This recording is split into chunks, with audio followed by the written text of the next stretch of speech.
Having woken up, humanity learned that the end of the world had come, and the streets of their hometowns are now infested with zombies. Zhang Cheng is the only one who should become a barrier between people and hundreds of thousands of corpses. The main character ended up here with billions of equally frightened people. Now he knew that in the conditions of the apocalypse, he could only rely on himself. Now the level of all mutants is suppressed, but when night comes, zombies and other monsters become more active. People need to use their gathering skills wisely to collect resources from monsters. The world of zombies is cruel and disfigured, but the main character is not afraid. Zhang decided that he could not retreat under any circumstances and would go this route alone. The guy woke up lying in a cold puddle. Strange sounds woke him up. When Zhang came to his senses, he heard the strange voice again. He echoed that there were 59 seconds left before the start of the game. The dark-haired guy didn't understand what was happening at all. A strange shadow appeared nearby. The shadow turned out to be a living dead man, who immediately attacked the boy. Zhang screamed in fear as he fell backwards. There was horror in his eyes. Only then did he realize that he was on a busy street. And it was not filled with people, but with walking corpses, scurrying back and forth. The strange voice spoke again. Now he said that there are only 50 seconds left, and the main goal of this game is to survive at any cost.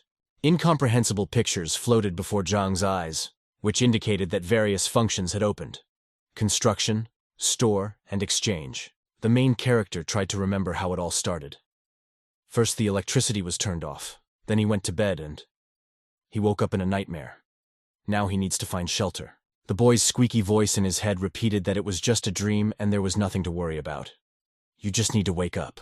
Zhang hit himself hard in the face, wanting to wake up from this nightmare. It was very painful, and he felt blood flowing from his nose. When a voice in his head warned that there were 36 seconds left before the start of the game, the main character screamed and ran along the street. Zhang tried to quickly find shelter, running past zombies who were looking for something to profit from. The voice continued to say that the whole world is filled with different mutants, and that the guy needs to quickly find a place where he can hide.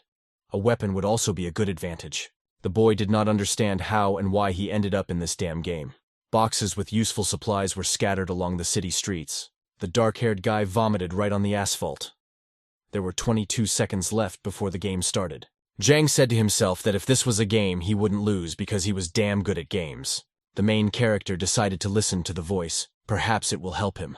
The voice kept saying that the current level of zombies and mutants was suppressed, but the suppression subsided every 30 days. Zhang had 10 seconds left. He saw a zombie in the middle of the street wearing a helmet and holding a shield. The guy ran straight to the monster, realizing that this was exactly what was needed. When there were only 3 seconds left, the boy grabbed the zombie's shield and hit him so that splashes of blood flew to the sides. He managed to snatch something similar to a smoke bomb from the monster. After that, Zhang Cheng ran as fast as he could, clutching his findings in his hands. On the way, zombies dressed in elite uniforms and helmets rushed at him. But the guy bravely fought them off using a shield. The boy miscalculated his power and hit one of the monsters with such force that he himself could not stand on his feet and fell. A voice in my head screamed that there were 0 seconds left before the start of the game, and all the mutants roared angrily, as if they had heard it too. The game officially began, and various monsters attacked Zhang in a new wave. The zombies attacked the main character with excessive force, and he thought that it was all over. A voice in my head screamed that I needed to fight. The boy grabbed the shield with his fingers, preventing the monster from biting him. Zhang gathered his courage and pushed the iron shield with his foot, pushing away the living dead along with it. He quickly rose to his feet as the monsters became more and more numerous. Suddenly, the guy remembered about the smoke bomb, grabbed it and quickly pulled out the pin with his teeth. Zhang Cheng swung his sword and threw it straight into the crowd of zombies. A strong explosion was heard on the streets of the city, and clouds of smoke rose into the air. The boy, forced to play this game, was already running as fast as he could. He managed to escape, but only for a while. Passing by one of the houses, the guy heard cries for help. 2 monsters pounced on some poor fellow, already biting him. He could no longer be helped. Zhang even had to climb a tree to wait out a large crowd of zombies passing through the streets. The main character needed to find a place to hide, and he saw a restaurant and a store in the distance. Almost running up to him, the boy suddenly stopped. He heard that voice again. This time the clue was really important. 27 zombies were waiting for him in the restaurant. If Zhang came inside, he would provide them with a wonderful dinner. Another clue has appeared. In the supermarket nearby, there were only 6 zombies and clean water. To fight them, you need weapons and a sufficient amount of skills. Up ahead, 2 guys were just trying to enter the restaurant. Can't they see the clue? The boy was scared, but it was already too late. He still tried to shout to them, but the strangers no longer left the restaurant. Blue tablets appeared before Zhang's eyes, which were his clues. It was as if he was in another space. To the right were garages, and a sign appeared near one of them. There were no zombies here, but there was 1 box of supplies. Zhang, without hesitation, ran inside to get resources. He closed the door tightly to prevent anyone from entering and tried to catch his breath. In the box, the guy found useful things: a fire axe, mineral water, and a pistol with an injection that could improve physical strength. Physical strength had 5 levels: weak, normal, strong, abnormally strong, and extreme. Zhang immediately decided to use the gun. He confidently injected himself, feeling how the drug inside entered his blood. The veins in his arms swelled and bulged, and the feeling of strength and power increased significantly. Suddenly, a sharp pain pierced his hand, and the boy screamed, throwing the gun aside. The injection site was very hot and painful. Zhang's eyes turned red, and beads of sweat began to run down his face. A prompt appeared stating that the serum has a 30% chance of success. If he fails, he will simply be torn apart. The guy's red eyes widened in surprise. Now he will definitely die. The new player in the world of the dead woke up only after some time. An empty pistol lay nearby, and he himself was shaking terribly. There was a knock on the garage door. These were the paws of the dead. Zhang bit his hand with his teeth, hoping not to cry out from the unbearable pain. But in the end he couldn't stand it and screamed loudly. At this time, 2 more survivors were running nearby: a young girl and a guy. One of the zombie mutants quickly overtook the dark-haired stranger, but he was not at a loss, pulling out his katana from its sheath and cutting off the monster's head. The guy looked contentedly at his long Japanese sword, appreciating its usefulness. Sparks appeared in his eyes, and the stranger said that he was now the boss here. It was Wang Jijan, the first abnormally strong person in this region. Zhang heard strange noises outside the garage door. He grabbed the water and began to drink it greedily. Looking at his hands, the main character cried with joy that he was still alive. A girl screamed on the street, hiding from zombies. Zhang Cheng heard her screams. It seems there was a whole crowd of dead people there. He plucked up courage, grabbed a fire axe, and headed out of the garage. As always, a new clue suddenly appeared: that there were 6 zombies on the 2nd floor of this building, who were distracted by the girl's screams. They could easily be killed from behind. The boy boldly threw the axe behind his back. He decided to deal with the monsters. On the 2nd floor, there was a girl in a beautiful long dress. She was screaming because she was driven into a corner by the dead. A few seconds later, a sharp axe pierced the head of one of the zombies. "Hush, we can't attract more zombies here," Zhang said, looking out of the window. There were tears in the stranger's eyes. She begged him for help. The guy nodded and began to kill the monsters, deftly wielding a fire axe. The blade of the axe was so sharp that rotten skulls scattered like dead bodies in all directions. Zhang felt that his strength and reaction had improved. The girl continued to scream, so he ordered her to calm down. The monsters managed to knock down the garage door, and they broke through in a large crowd. The boy had no choice, so he extended his hand to the screaming stranger to help her. When Zhang discovered new zombies, he acquired many useful skills and items. Before he had time to look back, several dead men burst into the room. The girl screamed even louder, but the main character prepared to defend her and himself. Zhang had an idea. He rushed towards the VIP elevator to the 3rd floor. The clues told him there were only 11 zombies. Having stumbled upon several undead, the guy prepared for a fight. A zombie with bulging red eyes made a dash and attacked the main character. The boy swung his axe and cut the monster's head. When several mutants attacked, Zhang fought back with a shield. He then killed his opponents one by one without wasting any time. One powerful kick caused the nearest zombie to fly through the window and fall flat on the asphalt. The guy finally saw the elevator, but it turned out that it could only be opened with a special card. A roar was heard behind him, and Zhang Cheng turned around, seeing a strange veil of smoke. A huge, creepy mutant zombie emerged from the smoke. It was larger in size than anything the boy had already seen. Genuine fear froze on the hero's face. He did not want to get involved in a battle with this monster, because the ending of this battle was obvious, but the guy had no choice. He will have to defend himself to survive. A hint about a temporary shelter has appeared. The keys to this shelter and the map to the elevator were dangling from the belt of this creepy mutant. Zhang felt a headache when he saw the map. He realized that he needed to act now. The boy plucked up courage. jumped up and hit the mutant's head with his axe with all his might. But he missed, and the axe pierced the zombie's shoulder. Shit, the axe is stuck in it, Zhang swore, unable to pull him out. The mutant's eyes became bloodshot, and he swung his hand to strike his opponent. Zhang Cheng covered himself with a shield, which absorbed many strong blows from the giant monster. With one powerful blow, the mutant knocked the shield out of the hands of the protagonist. The shield flew to the side, and the boy was left face to face with the enraged monster. Suddenly, an ordinary zombie attacked the guy from the side, knocking him down. It was ugly and scary, but the boy still bravely held it, not allowing it to bite himself. Thanks to the serum, Zhang's strength increased and he managed to tear off the zombie's head with his bare hands. The healthy mutant, with the axe still sticking out from his shoulder, did not miss the chance and attacked the boy, but he deftly dodged the blow. The main character jumped up and threw the severed head of an ordinary zombie with all his might at the mutant opposite. He then grabbed a fire extinguisher from the wall and threw it at his opponent, sending up clouds of smoke. The hefty monster flew back. It did not expect such resistance.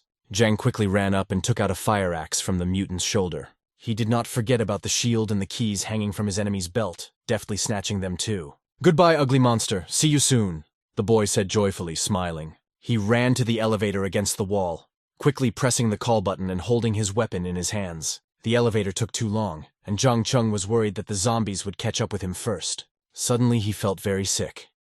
These were not the most pleasant side effects from the serum. While the boy was hunched over in pain and waiting for the elevator, a zombie silhouette had already appeared from behind the wall. Once upon a time, it was a police officer. The zombie growled angrily, opening its rotten mouth. There was a holster hanging on his pants, and in it was a weapon. Zhang was happy to see the gun there. A plan had already appeared in his head. While the serum was still effective, it was necessary to act quickly. One type of weapon literally drove the main character crazy. It was definitely necessary to get it in order to survive. While the guy was deciding what to do, a one-eyed mutant jumped out from behind the wall. Zhang covered himself with a shield, and the monster, hitting it, fell back. The dark-haired guy decided that these zombies were not that important. He would deal with them tomorrow. The best solution was to go in search of the number that the system told him about. The elevator doors managed to close just before the entire crowd of monsters arrived into the elevator. Here, in a closed space where it was safe, the boy was finally able to breathe out calmly. The veins on Zhang's neck throbbed and bulged. The system warned that there were no zombies in the presidential suite with 5 bedrooms and 2 living rooms. He just had the key to this room. The guy clenched in pain. His whole body shuddered and throbbed. It seemed as if he was about to be torn into small pieces. But this pain made him stronger. It gave him strength to fight further. Zhang exited the elevator when it stopped at the correct floor. The boy went into the nearest room.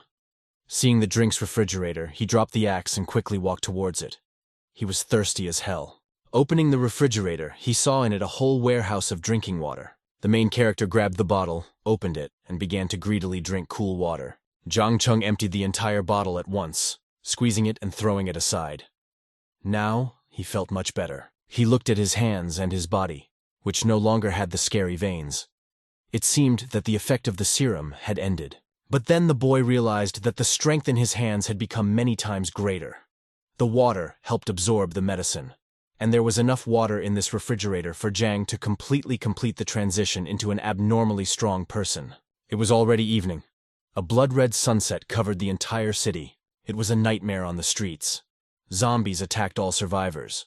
Some had the strength to fight back and help others, while others simply died from the rotten clutches of monsters. At this time, Zhang was sitting comfortably on the sofa in the presidential suite. He found a large amount of food and drink here. Monsters ran everywhere. They even managed to climb stairs, covering long distances. The 3 surviving guys blocked the door with a huge table, keeping the zombies from breaking through. While someone was struggling hard and grasping for his life, the main character was drinking a sweet carbonated drink, enjoying himself. At this time, zombies nevertheless broke into the room of the survivors. The guys fought them off with bats and whatever they could get their hands on. The boy who commanded everyone was called Zheng Hao.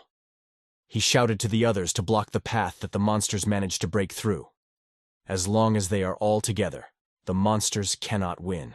Zhang at that very second opened some canned food. It was sweet, tasty, and very nutritious. Ji stood on the roof of one of the buildings. John, who was the first abnormally strong person in the city.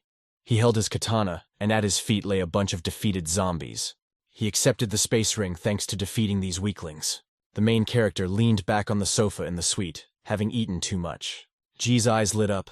It's time to go looking for a zombie cop with a gun in his belt. It was deep night and the full moon appeared over the city. The monsters in the city were stirred up by some noise. It seemed like a man was climbing across the roofs of the buildings. At this time, in one of the basement buildings in the area, there was a group of survivors. These were the guys who had recently fought off a wave of zombies with bats. One of them sat and thought that they needed to find a way to gather as many players as possible together and form a camp of survivors. The other boys hoped and prayed that it would be a safe night. There was also a little girl hiding under the table. Silhouettes of passing zombies flashed through the window behind. While other players were hiding from the monsters, Zhang decided to count the resources he managed to find. He had a cleaning cloth that could enhance the protection of clothing, mutagenic fertilizers for the growth of crops and livestock, as well as an energy crystal core for improving physical strength, and cash for purchasing food from vending machines. Energy crystal cores can be obtained by killing zombies. Zombie corpses can also be processed into fertilizer. There wasn't much space in the system, so some unnecessary items had to get rid of. He had the key to the SUV, which should have been found in the underground parking lot. Zhang decided that he would deal with this later. It was also possible to read messages from other players in the system. Some begged for help, while others offered to exchange their finds for food. Zheng Hao wrote to the system that he and 6 friends had created a survivor camp and were inviting everyone to join them. Zhang thought that it was better for him to remain alone, because he did not want to reveal his abilities to anyone.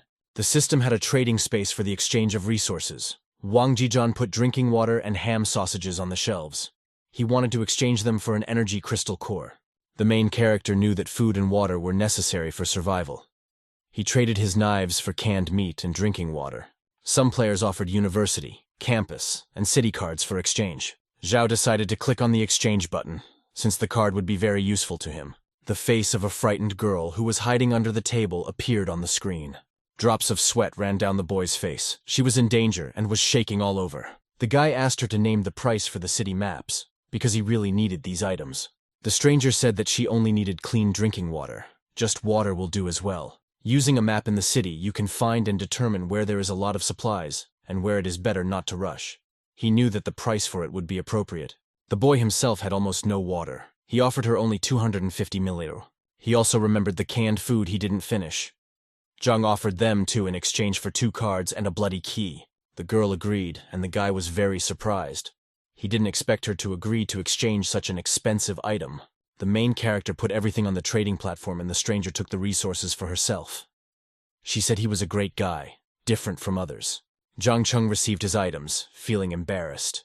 The unfamiliar girl began to eat, splashing greedily. Her name was Zhao Shiyue, and the boy suggested adding each other as friends. He promised himself that when he found better resources, he would definitely give them to her. While Zhao was eating, he asked her where she found such an important thing as a map. The stranger's eyes widened, and she simply passed out. Zhang never understood what happened and what was wrong with her. He thought that people have a hard time now, especially girls. The boy decided to go to bed early. In the morning, zombies were still wandering around the empty city. The apocalypse did not end, and it was not just a dream. The monsters growled when they sensed human presence. On a nearby street, a group of teenagers were about to run to the hospital, which was 2 blocks away. Zhang had already woken up and was taking the elevator down. The number for the 2nd floor lit up on the screen. With one hand he held his shield, and with the other he held a fire axe tightly. The elevator doors slowly opened and the guy got ready. He suddenly jumped out of the elevator, swinging an axe and shouting, "Die!" Zhang froze in place. There were not a single zombie in the hotel corridors. Instead, there was a huge stain of someone's blood on the floor. The guy immediately realized that this was human blood. If it was zombie blood, there would be other splatters everywhere. The boy decided that someone was hunting them, and that someone had already managed to wound one of them. Zhang realized that the gamblers were probably the killer and took that revolver from the policeman. Perhaps he is still around, but he didn't have an elevator card, so he definitely couldn't climb to the 3rd floor. The main character decided to first go to the parking lot and look for an SUV using the system prompts. At this time, when the boy had already gone down, a guy climbed into the 3rd floor window.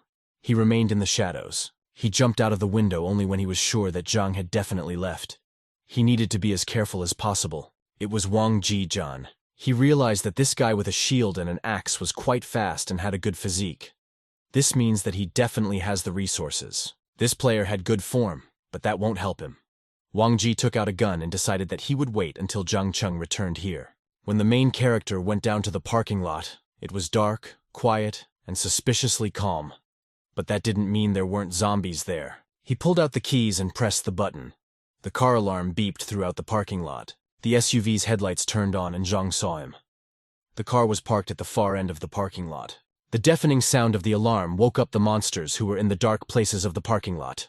They woke up, growled, and headed towards the source of the sound. The dark-haired boy smiled and prepared to fight. He was no longer afraid of these weaklings. 2 powerful blows from the axe, and the skulls of the dead were scattered in half, spattering blood all around. From these zombies, Zhang dropped an energy crystal core, 4 pieces of clean cloth, and 2 mutagenic fertilizers. The main player approached the SUV. It didn't look abandoned at all. The windows are clean, and the car itself is clean, and not even covered with dust. Zhang Cheng pulled the handle of the car and froze in surprise when the door opened. There was a shotgun with cartridges on the driver's seat. The guy mentally thanked the system and the tips for such a valuable find. Such a weapon will help him survive. Zhang, without hesitation, appropriated it for himself. At first, he wanted to go back, but then he thought that the killer might be waiting for him in ambush at the elevator. This was a bad idea. Wang Ji was waiting at that time. Suddenly, a strange sound was heard in the corridor. The guy with the gun sharpened his ears. Zhang stood calmly behind the nearby wall, clutching his weapon in his hands. It was he who threw the tin can to distract and catch the killer. A system prompt appeared indicating that there was danger in the room opposite. The main character thought that he was the main target of the killer, which is why he was pursuing him. Wang Ji looked out of the room. There was an ordinary can of cans lying on the floor. Then he realized that they were trying to distract him. Zhang decided that until the killer himself rocked the boat, he would not move either. Suddenly, someone's cry for help was heard outside the window. The voice was female. "Is this woman still alive?" The boy asked himself an exciting question. If so, he should help her. It seemed to him that someone also screamed, but he was already below. Perhaps there are still survivors. The sound of a broken window was heard, and Zhang Cheng readied himself, aiming his gun. Someone was making a lot of noise downstairs, dark in the corridor, and no one showed up. The guy already thought that there really was no one here, but he couldn't miss the killer. A prolonged female scream was heard again. This was the girl who was stuck on the second floor surrounded by zombies. Now she was tied to a tree, and she could not move. She asked for help, because 2 walking dead were already approaching her. Nearby, 2 men appeared from the window of the store. They shouted to her that they were the ones who saved her in the first place. Now she must do what they ask. The stranger with stubble ordered her to scream louder, because 2 zombies were not enough. His partner was not sure that they would defeat so many undead. But the fat man assured him that yesterday he saw the boy kill 8 of these monsters with 1 fire axe. Therefore, zombie bodies are probably fragile and malleable. The girl began to cry and beg louder, because there were already 3 dead people and they were approaching too quickly. It only took a few seconds for the monsters to reach the victim.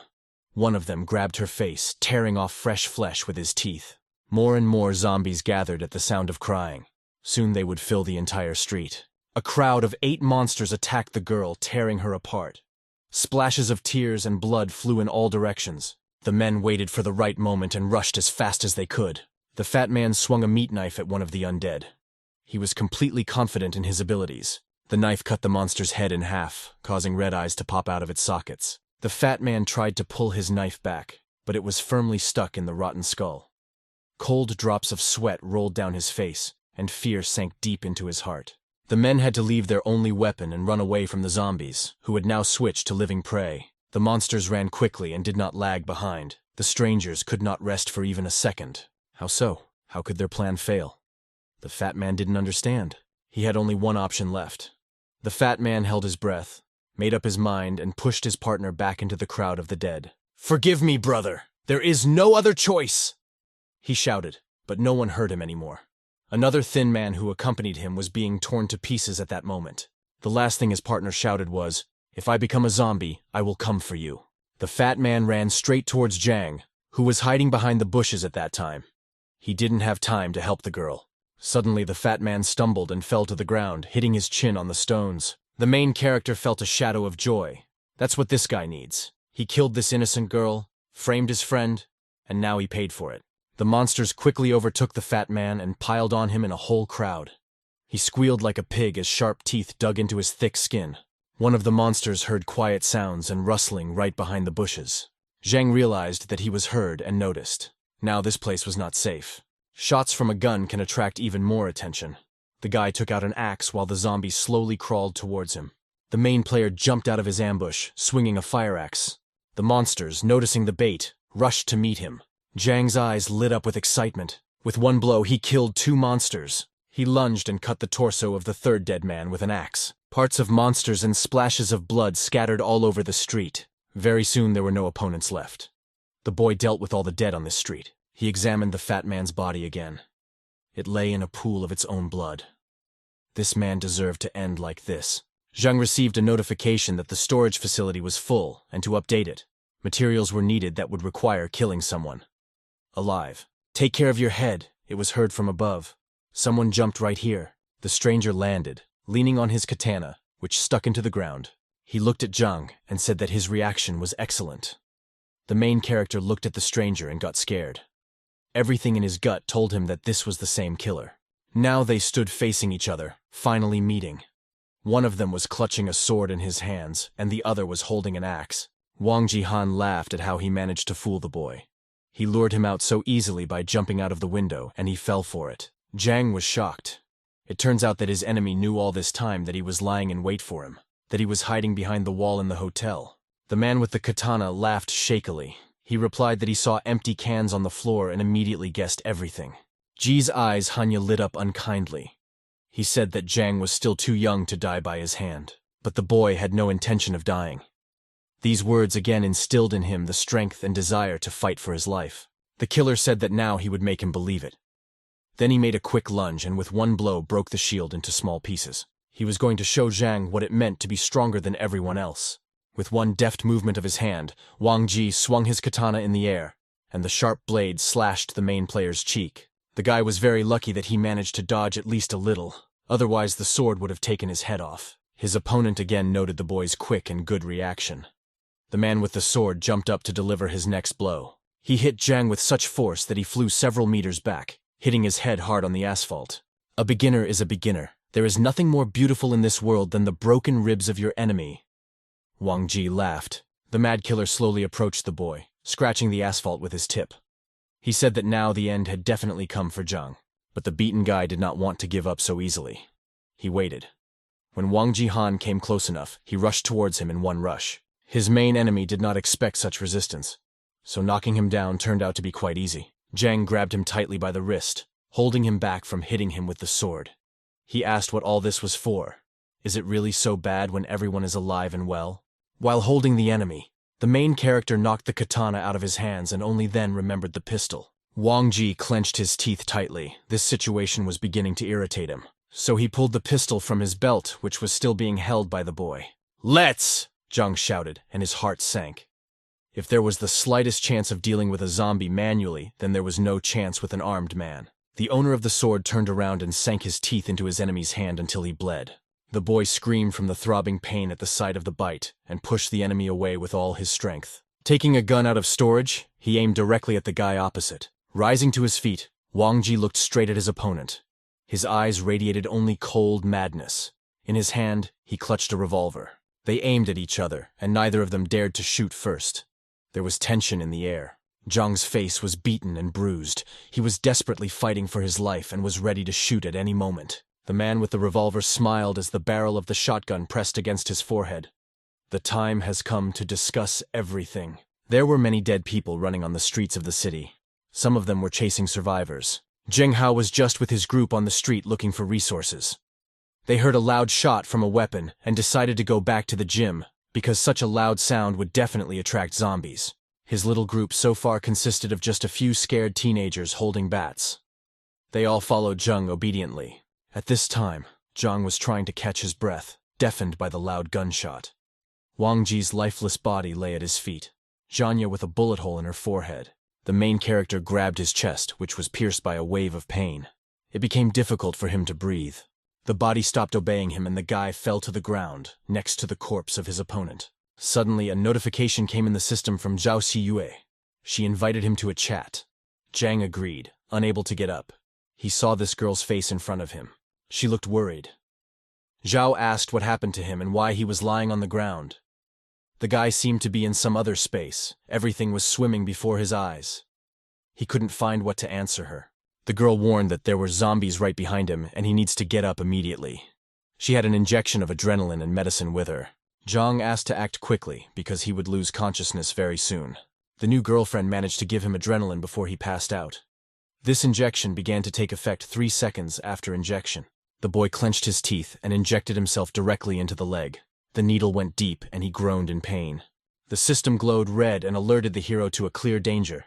He had exactly 3 seconds left. The monsters were already too close. Zhang's death was just one zombie lunge away. With only a second left, the guy picked up Wang Ji's katana Zhanya to fight back. Exactly 3 seconds passed and the shot of adrenaline finally took effect. Zhang jumped up, turned around, and with one clear blow, took the head off the shoulders of the nearest zombie. He cut the subsequent monsters in half. Some managed to cut off their arms and legs, and then their rotten heads. The system notified that the adrenaline would only last 10 minutes. This should be enough time to get out. Out of nowhere, a crowd of brutal monsters appeared again. They all moved towards Zhang. The boy looked at them, assessed the situation, and realized that there were too many monsters. It's time to go. But there was less and less time to escape. The zombies were already running when they saw their target. Zhang turned the nearest corner, wanting to get out of their sight, and even around the corner, an unpleasant surprise awaited him in the form of several dead people. He turned around. There were no more escape routes, because the dead from behind had almost overtaken him, stretching out their paws. The boy deftly took out a revolver, threw it over his shoulder, pointing it at the monsters behind, and pulled the trigger. There was no sound of a shot, because there were no more cartridges in the pistol. Zhang grabbed the zombie's shirt sleeve from behind, throwing him forward. The monster turned out to be too heavy. The boy himself could not stand on his feet and fell to the ground. Behind the zombies, strange structures appeared, similar to parking barriers. The main player had a good idea, but first he needed to neutralize the dead. He stood up and began to fight them. He managed it very quickly, and then ran towards the black and yellow fences. Zhang grabbed one of the guardrails and pulled it hard. The iron stick came off. Fortunately, it was not very firmly attached to the asphalt. Now, the boy had 2 weapons with which he could fight back more effectively. He was filled with strength and rushed into the crowd of dead opponents. At the same time, 2 survivors looked out the window, a smoking dark-haired man and a small boy. They both watched in amazement as one player fought 10 zombies. There was surprise on their faces. Another person who managed to survive appeared nearby. He climbed onto the top of the car and also watched Zhang in shock. The attention of this survivor in the car was attracted by some mutant who emerged from the crowd of ordinary zombies. He had only one eye, and it glowed bright green. This monster was enormous in size, its thick arms and bulging belly shaking every time it took a long step. It was covered with various warts and tumors that pulsated. A notification appeared in Zhang's system about a possible escape route to the riverbank. It turns out that the guy in the car was talking to other survivors in the system. These were the people who decided to create their own community. He showed them a mutant whom he saw for the first time in the entire game. This guy was the god of war in a past life? Zheng Hao's group was surprised. They watched in fascination as the main character fought with a huge mutant and a crowd of zombies at the same time. Zheng knew he couldn't defeat them all. He could only be saved by a wire mesh that blocked the path between him and the road to the riverbank. He ran and jumped over a high barrier, leaving the crowd of the dead behind. This mesh will help contain them for a short time. Zheng suddenly felt ill. His face was covered with veins and drops of sweat, and a lump seemed to be stuck in his throat, making it difficult to breathe. The guy grabbed his heart. The system received a notification that the adrenaline injection had expired. The main character froze and then collapsed to the ground like a block of stone. When the injection wore off, the boy felt very bad. He couldn't even get to his feet. The system notified him that the upgrade could help make the injections last longer. Zhang had just the right amount of resources, which he picked up with Wang Ji Zhanya. You definitely don't have to worry about food and water in the near future. The upgrade required 100 cores of energy, while the guy had 105 cores. He confirmed the update by pressing a button. The side effects from the injection disappeared, and he felt like every cell of his body was filled with new, tangible strength. Zhang hit a block of stone with his fist, and it shattered into small stones, and there was no trace of the blow left on his hand. He really did it. The boy looked carefully at his hands, unable to believe it. He even wanted to cry. Zhang also managed to improve the storage ring to level 2. Now he had access to as many as 24 cells for storing supplies. The system sent a notification that there are 10 days left before the start of the second phase of the game. The weakening of zombies and other mutants will be removed. This message was sent to all participants in the game. Zheng Hao tried to reassure his group that if they worked together, they would be able to survive. The leader said that tomorrow he plans to take everyone to the supermarket to look for resources. Suddenly, someone's voices were heard behind them. 2 more survivors joined the group. Qi Hongda was a tall, muscular guy with a machete, and Qian Zhenyu is a girl in good physical shape with a bow dangling behind her back. That day, they decided that they would fight together. Zhao Xiyue was still sitting under the table, enjoying the canned meat that Zhang handed her. She ate them and washed them down with water, which she also managed to obtain as a result of an exchange with the players. The main character watched with a smile as she ate. He laughed and told her not to rush, because no one would take her food. Zhao admitted with a smile that she didn't think the guy would survive, but she was glad that she didn't waste the injection. The boy sincerely thanked her for her help. She was embarrassed, saying that any normal person would have done the same. Although there are not enough normal people left in this world, Zheng became curious and asked why she was hiding under the table. If she is trapped, he will be able to help and save her. The dark-haired girl was surprised, as if not expecting such a question. Something in her gaze changed. Jay reached for the shutdown button, and the guy panicked. He quickly rattled off that she had nothing to fear. It was safe at his place, and she could even take a hot bath. But it was all in vain. The girl thanked him for the food and said that if he needed help, she would definitely help. Then Zhao passed out. Bitter tears rolled down the girl's cheeks. She thought it would be very good if she could really get out of here. But all of them, people, are not even aware of the real danger. Suddenly Zhao's heart skipped a dull beat. She looked out from under the table in fear. She heard a loud growl and a strange rustling noise approaching the window of the building in which she was hiding. Bam! A huge paw, the size of the girl's own head, with long black claws, hit the glass. The girl stared in fear at the monster's paw. She was afraid to move or even breathe. Zhang Cheng was heading towards the riverbank at that time. The weather was good, and everything around was green and blooming. The guy accidentally came across some strange plant, which he saw for the first time in his life. The system suggested that it was meat potatoes. Its peculiarity is that the stems taste like meat, and the plant itself is rich in protein and microelements. This culture adapts well, and its maturity period is only 4 months. A few hours later, deep night fell again, casting darkness and gloom over the entire city. Zhang had just returned to his room, preparing to eat a hearty meal. Having opened the door, he remained standing on the threshold in surprise. All the things he kept here were gone. Someone even cleaned out the refrigerator with drinking water. But apart from the howling wind, there was no one else in the room. The guy got angry, clenching his fists. He then noticed broken pieces of glass on the floor. Perhaps the one who robbed him is hiding outside the window? Zhang approached the window to look out.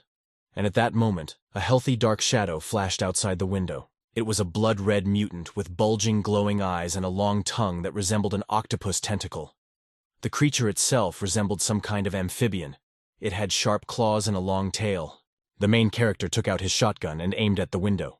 If the monster decides to attack him, he will not hesitate. The guy was very nervous, because to break such a tempered glass that was in his room, you need a lot of strength. Someone knocked on the door of the room and Zhang jerked. It is unlikely that any monster would knock before entering, but in this game you need to be prepared for anything.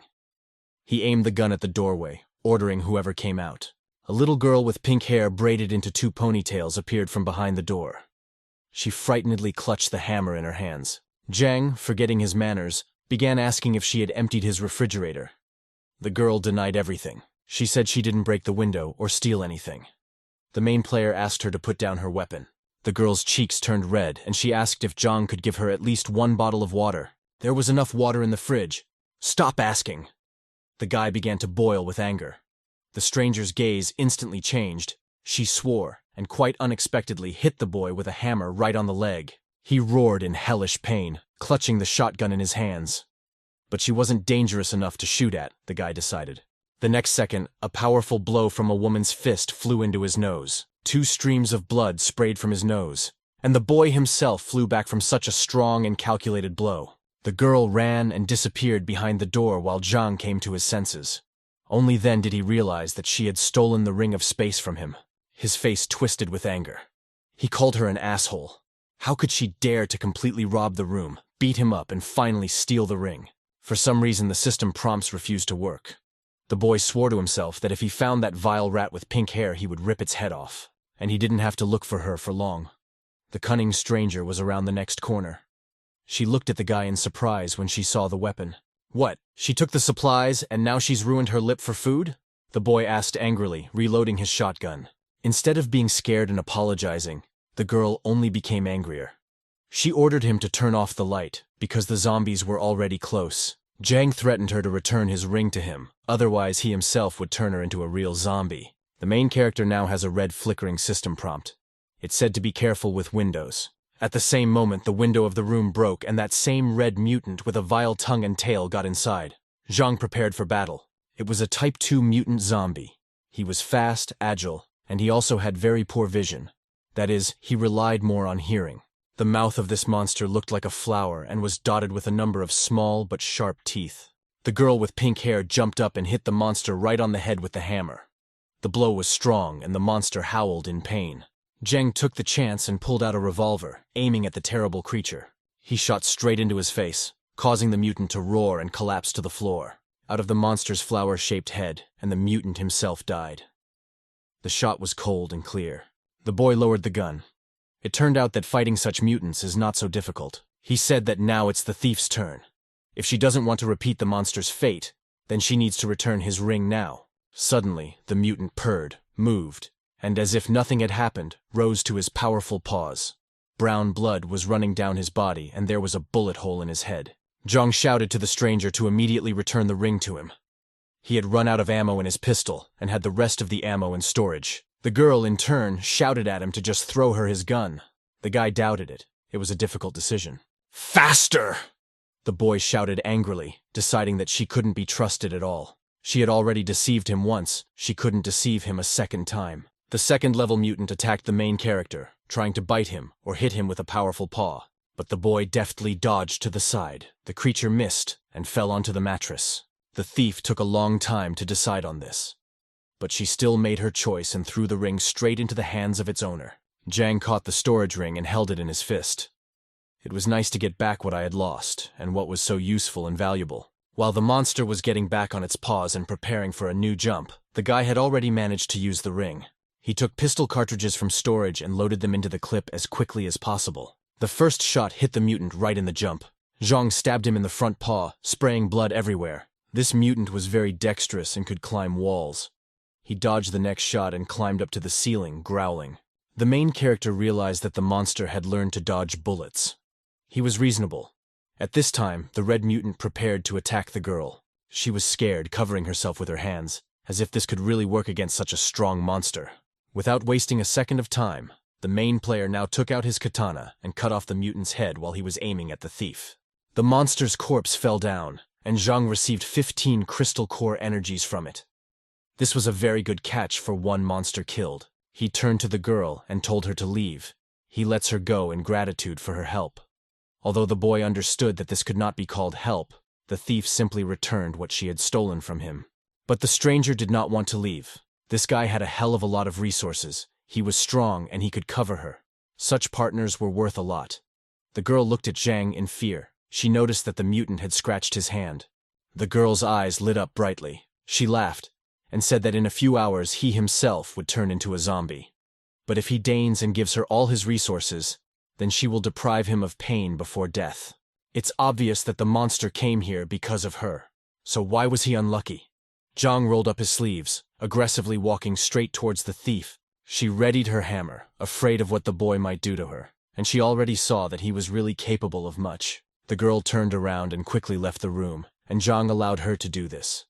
Throughout the game, he had already met many different things, but he had never seen such evil as her. The boy examined his hand carefully. The scratches looked bad. The next day, Ellie, that was the name of the same girl with pink hair, was crying while sitting on the floor in the president's suite. She returned here to pick up supplies, but there were neither resources nor the transformed Zhang here. The boy was already far from the city thanks to the map he received from Miss Zhao. Now he was heading towards the river, or at least in that direction. He decided to take the katana with him, because it was an excellent weapon in close combat with zombies. The clues told him that there were no monsters here and that this was a good location for a settlement. Crossing the bridge, the guy approached a building that, from a distance, looked like an office or another small store. Zhang went inside. It was clean and cozy here. It seemed as if the apocalypse had not touched this place at all. A faint growl was heard behind him. Not like the sounds made by zombies or one of the mutants that the main character had already met. The sounds came from under the table. Since there were no clues about the danger, Zhang Cheng decided to look there. A white wolf cub was sitting under the table. It was an alienated epic beast, the cub of a wolf king, who had an S-rank combat talent. The system suggested that the wolf cub can be tamed by feeding it fresh meat. The guy was surprised. He saw such an animal for the first time. The fur on the little animal's back rose, and it growled at the stranger. The boy took out a piece of pork from the storage room, which he had picked up from one of the zombies, and threw it into the mouth of the wolf cub. The animal became wary and did not catch the meat. It was clear that he was cautious and afraid of everything unfamiliar. Approaching the piece of pork, the wolf prince sniffed it. When the wolf realized that it was edible and safe, he quickly grabbed a piece and swallowed it. The system showed that the beast's favor had increased by 1 point. When the level reaches 100 points, the beast will forever become attached to its owner. At the moment, the wolf's combat effectiveness was equal to that of an ordinary person holding a weapon. Zhang was very surprised. The wolf cub was so small, but in strength it was equal to himself. At this time, a group of survivors, led by Zhao, approached one of the city's supermarkets. They all lined up, watching those who were at the threshold of the building. These were people from their group who were unlucky enough to be bitten by zombies. Their hands were cut off, but that didn't help. These guys were doomed to die and should start converting soon. They cried and begged for some food. The girl with the bow said that food would no longer help them, but her partner standing next to her interrupted her. In a cold voice, he said that these people protected them and fought side by side with them, so it was their duty to give them provisions before they died. Qianjun Yu clearly did not agree with this. She believed that wasting such valuable supplies on the living dead was not at all rational. But Qi Hongda was unbending and had already decided that he would feed the doomed. Some in the group called him an idiot. The next day didn't start out very well for Zhang. He had the last piece of meat left, and the guy didn't know what to do. The favor of the epic beast cub was already as much as 99 points. Only 1 point and 1 piece of food left. Zhang decided not to skimp on food, and that he would definitely find more. He threw the last piece of meat to the wolf cub, and the system congratulated him on taming his battle pet, the king of the howling moon wolves. The main character called him Fatty. As your pet enters combat, its strength, size, and speed should increase. And as the growth stage increases, the animal's combat effectiveness will also improve. The system suggested that Fat Man's favorite food remains meat, zombies, small animals, and mutant insects. As Zhang collected water for his pet, he noticed that as the second stage of the game approached, not only did the monsters become stronger, but the water also became much dirtier. Now it was practically impossible to drink it in this form. Zhang and Fat Man went to the riverbank to look for some supplies. While the guy was examining the shore, the wolf playfully rummaged in the sand, looking for something. The boy ordered him to stop and stop wasting his energy. There cannot be any seeds in such an area. The main player dug a small hole and buried there some seeds that he had in storage. If there is no rain, you won't be able to water them. It was necessary to come up with some kind of cleaning equipment. He felt that in the second phase of the game there would be a catastrophic shortage of water, so it was important to find a good source. Zheng ordered the pet not to let anyone near their small house, which they found near the coast. He thought of going back to the city in search of a source of drinking water. While night and darkness were falling again on the city, a chat for all players opened in the system. Someone asked for the second phase of the game, someone offered resources for exchange, and someone was even looking for that same guy with a shotgun. Zheng Hao spoke to the chat, telling everyone that there are 15 people and 3 exceptionally strong people in his camp, and they are waiting for even more survivors. At this time, 2 players were having fun in the city at night. One of them was the girl Xiao Yun, who fought with a machete. The second zombie killer was a young boy named Chuck. He used one axe, which managed to cut monsters in half. They stopped counting 12 zombies, and collected useful resources from them. As they smiled at each other, a strange whistle was heard in the distance. The arrow pierced the blonde girl's neck at the speed of light. The guy screamed in hysterics, trying to save his girlfriend, but she was already dead. Not even a few seconds passed before the second arrow pierced Chuck's throat, and he fell to the ground dead. They lay next to each other, covered in their own blood, and a light came on in a nearby building on the street. Did they talk about murder and girls too? The voice of one of the hunters who appeared in the window of this house was heard. The red-haired archer just smiled at this, answering that it's okay, and they shouldn't hesitate. They need to pick up resources from the corpses. But a man with a scar on his face stopped her. He saw someone walking along this street. Zhang calmly walked down the street, throwing a samurai sword behind his back. He became wary when he saw two strange corpses ahead. They were not torn to pieces by zombies. Their necks were pierced by arrows. The system warned the boy about two robbers with bows who were watching him from a window on the 3rd floor. An ambush with such long-range weapons? This is happening literally every step of the way now. The robber ordered his partner not to move, otherwise she would easily give away their position. He noted that this guy came from the riverbank.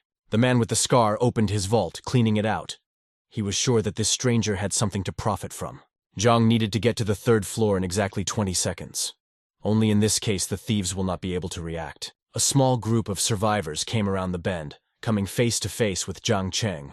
It turns out that they were divided into several groups. But the guy wasn't sure that these people were exactly with the archers. 3 players demanded that the boy give up all his supplies from the storage facility, and perhaps they would not touch him in return. The main character refused, and the system flashed red sharply. Another survivor with a hammer had already attacked him from behind. The archer got ready, pulled the string with an arrow and fired. The arrow flew straight at Zhang. Luckily, he noticed it before it passed right through his chest. The boy caught the arrow with one hand thanks to his abilities. At this time, the robber with a hammer swung and hit the owner of the katana with all his might on the back. Zhang screamed, and for a second he even thought he heard his own spine crunching. After such a powerful blow, Zhang fell face first into the asphalt. One of the thieves waved to the archers at the window, calling the boss and saying that they could already go down. But the man with the scar was in no hurry, stopping his partner too. He felt that something was wrong with this boy. The red-haired girl did not want to listen to him. She didn't understand how a real boss could be such a timid person, so she jumped down first. The bandit leader had no choice and jumped after her. But the archer Annika already had a different plan for the current situation. She said that now she is the boss here. Nobody argued with her. Zhang lay motionless on the ground, his hand still on the hilt of his samurai sword.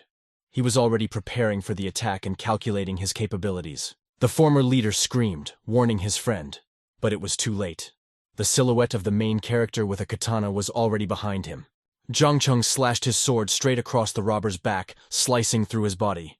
The enemy's blood splashed onto his face and coated his weapon. His plan worked like a charm. All the bandits have successfully gathered in one place, and now it will be much easier to fight them, because no one will lie in wait or attack from behind. The thief with the machete angrily shouted that the guy would pay for killing his brother. He rushed at him with crazy eyes. But the main character also calculated this move. The boy turned sharply and cut the robber into 2 halves along his entire length. 2 parts of the body crawled apart and fell onto the asphalt, covering everything with scarlet blood. But we shouldn't forget about the other remaining thieves. The system sent a notification about the danger. A grenade was already flying at the main character. The hint came too late, and Zhang couldn't have time to react to it. The grenade exploded very close to him, sending up clouds of smoke and bright sparks into the air. Annika and her partner tried to escape from the scene of the explosion as quickly as possible. The smoke was good for them, because it could hide them from the eyes of the enemy if he was still alive. They doubted that it was possible to survive after a grenade. The explosion sounded too loud. Surely all the zombies and mutants in the area heard him and are already coming here in droves. The other robbers did not have time to escape death. The blast wave and hot fire consumed them alive. They were stupid to throw a grenade so close to themselves. Suddenly, a figure with a long sword flashed through the nearest window of a nearby building. It was Zhang Cheng. He miraculously escaped from the epicenter of the explosion and jumped into the window of the house. The guy quickly climbed onto the roof of the building to see everything better. Below, a bunch of bandits were burning alive, left like dogs to die. As she ran away, Annika wondered, why are they running if her partner Barry still has grenades in his pockets?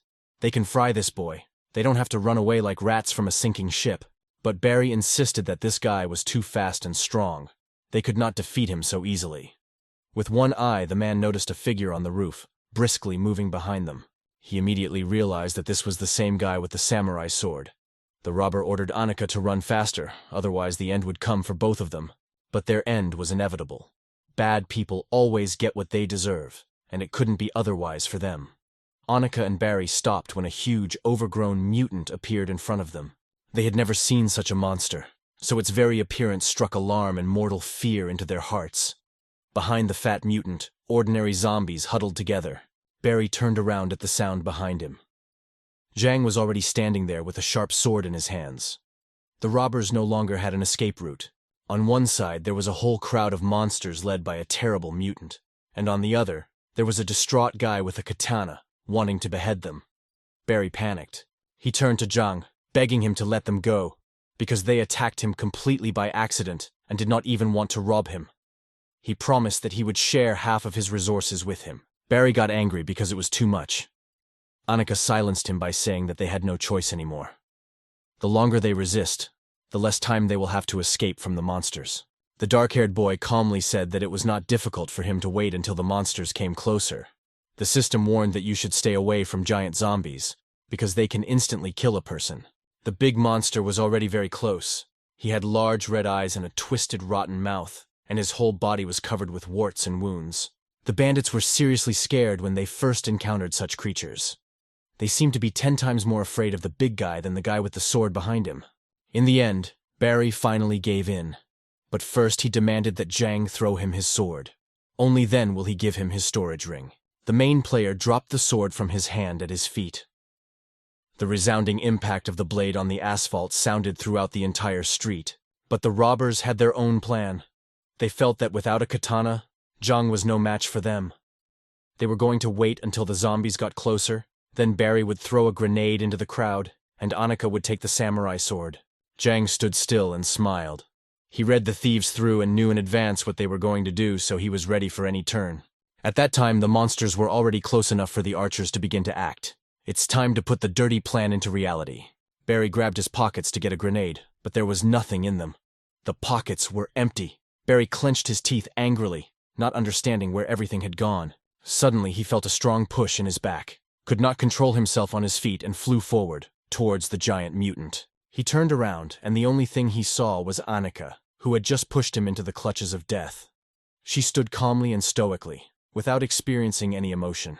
Barry felt the rotten paws of monsters grab his shoulders. He jumped back sharply, trying to escape. A huge mutant was preparing to grab the robber and tear off his head. He stood a few meters from Barry. When the former leader of the thieves tried to escape, the monster quickly overtook him and hit him with a huge hand. The man with the scar flew 10 meters back. His chest burned from the powerful blow. His eyes popped out of their sockets. He shouted to Annika, asking why she did this and why she did this to him. The red-haired beast ran away as fast as she could. She asked if he didn't say he loved her. Then he simply must delay the zombie so that she has time to escape. The mutant ran after the girl and almost overtook her. Annika pulled the pin from the grenade and threw it behind her. A powerful explosion sounded. Zhang covered his face with his hands, which felt like a hot wave. The explosion was many times stronger than the previous one. He never saw whether the archer was able to get out of there. The main character closed his eyes. This is the power. They were all probably torn to pieces by such a crazy explosion. The boy opened his eyes when the clouds of smoke more or less evaporated.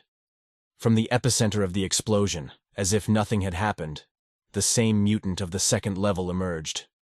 He held Barry's headless corpse in his giant hand.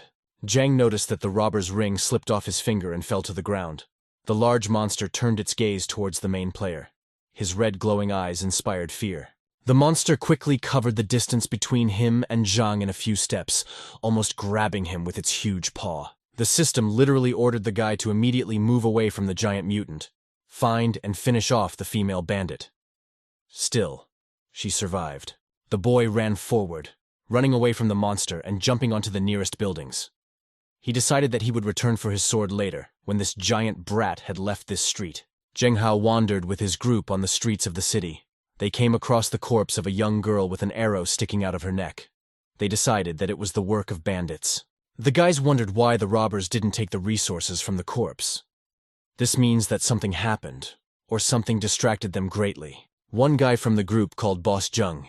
He pointed to the asphalt and shouted that it seemed that the body of one of the bandits was right here. The leader of the group thought that the corpses were bait for zombies. Surely it was an ambush. He ordered all the survivors to gather together and cheer the living circle for protection. Suddenly, a red-haired stranger ran out of the alley. She shouted to someone that he was sick and why he decided to chase after her, and not after the ring that he needed. A dull shot was heard and the girl was thrown up. She flew and fell right at the feet of Zheng's group. The guys with the bats got scared when they saw the girl shot. She lay at their feet and looked with an empty, cold gaze in their direction. Zhang Cheng emerged from the shadows, pointing his new weapon at the crowd, with which he killed the female bandit. Zhang stepped forward, spreading his arms and protecting the guys behind. The main character carefully approached the thief's pipe and began to collect resources from it. He received instructions on how to create a primary water purifier that could lightly purify contaminated water.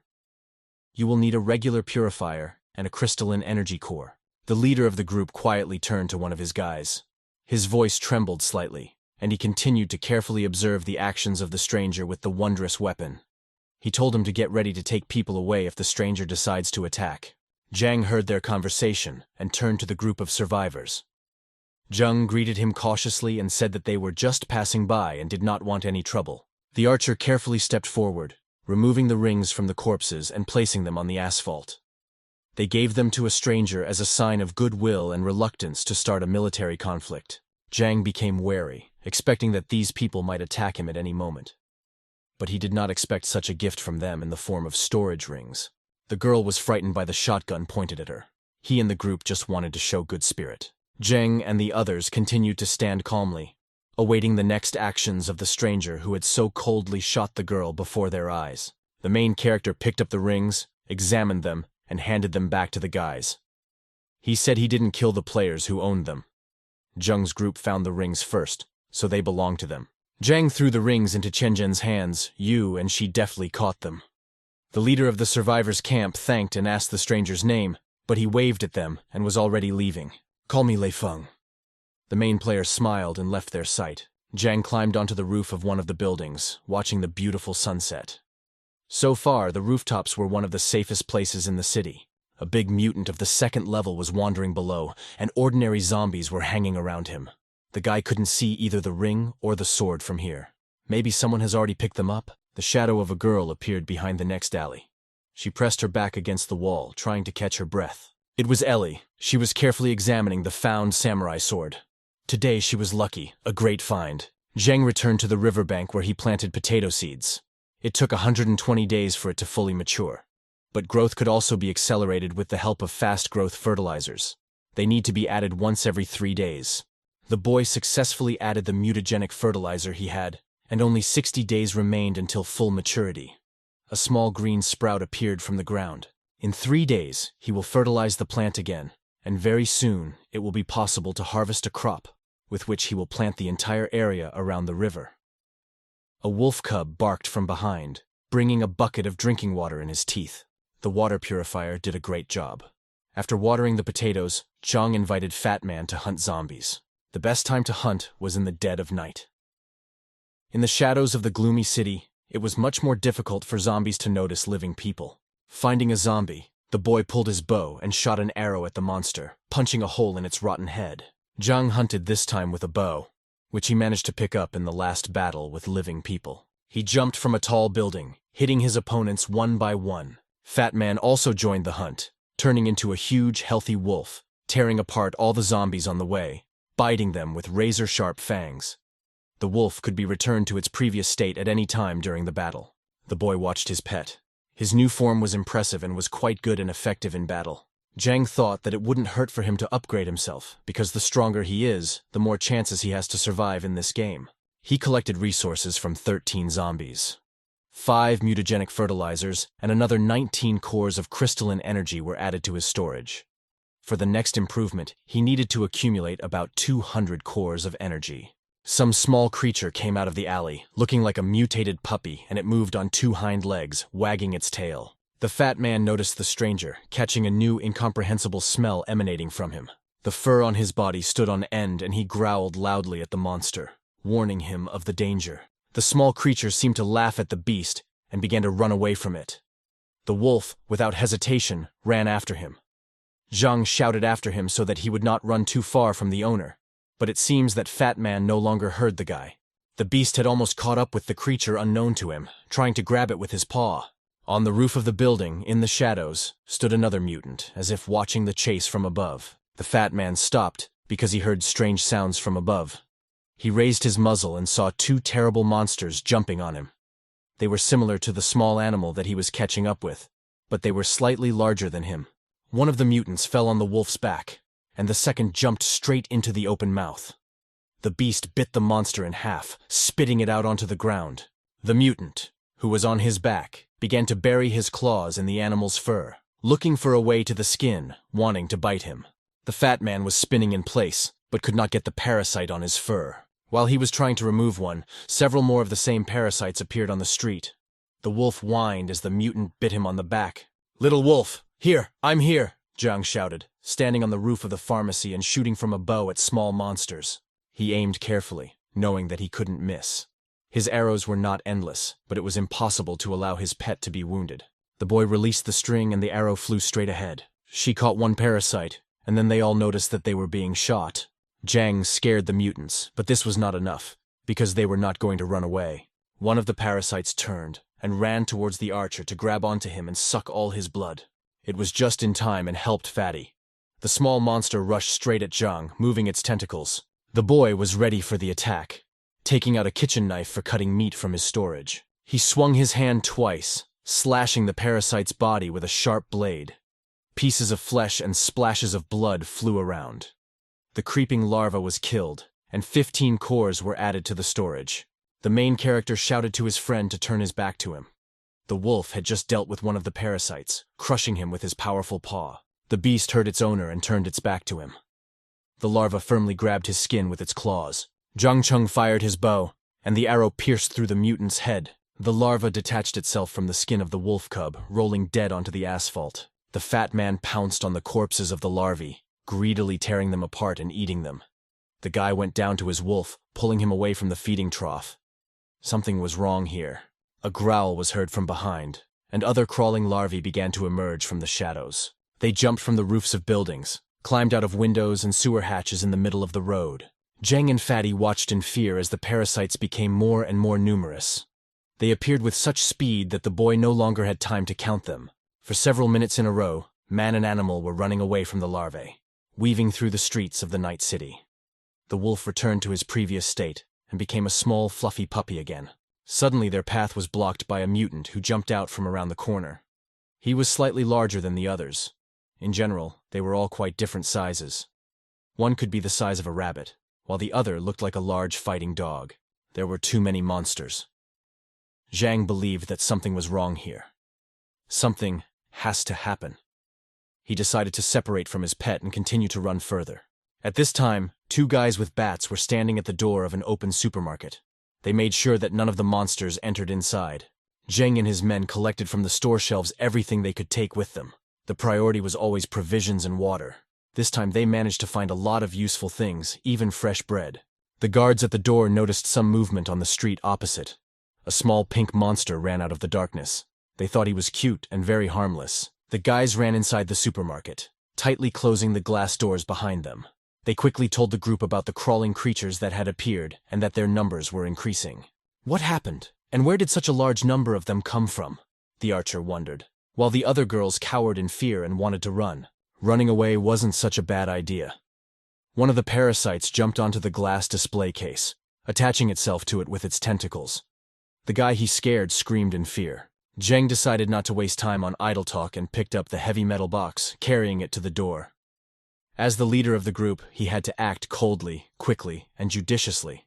But the box was not enough to completely block the doors. The 3 of them leaned on a large cabinet, moving it towards their blockade. Monsters appeared from everywhere. They skillfully climbed the walls of buildings and could get onto the roofs. Zhang was next to this supermarket.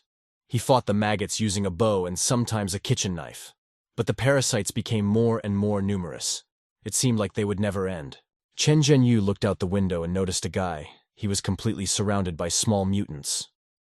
Another girl came up, looking out of the window into the street in fear.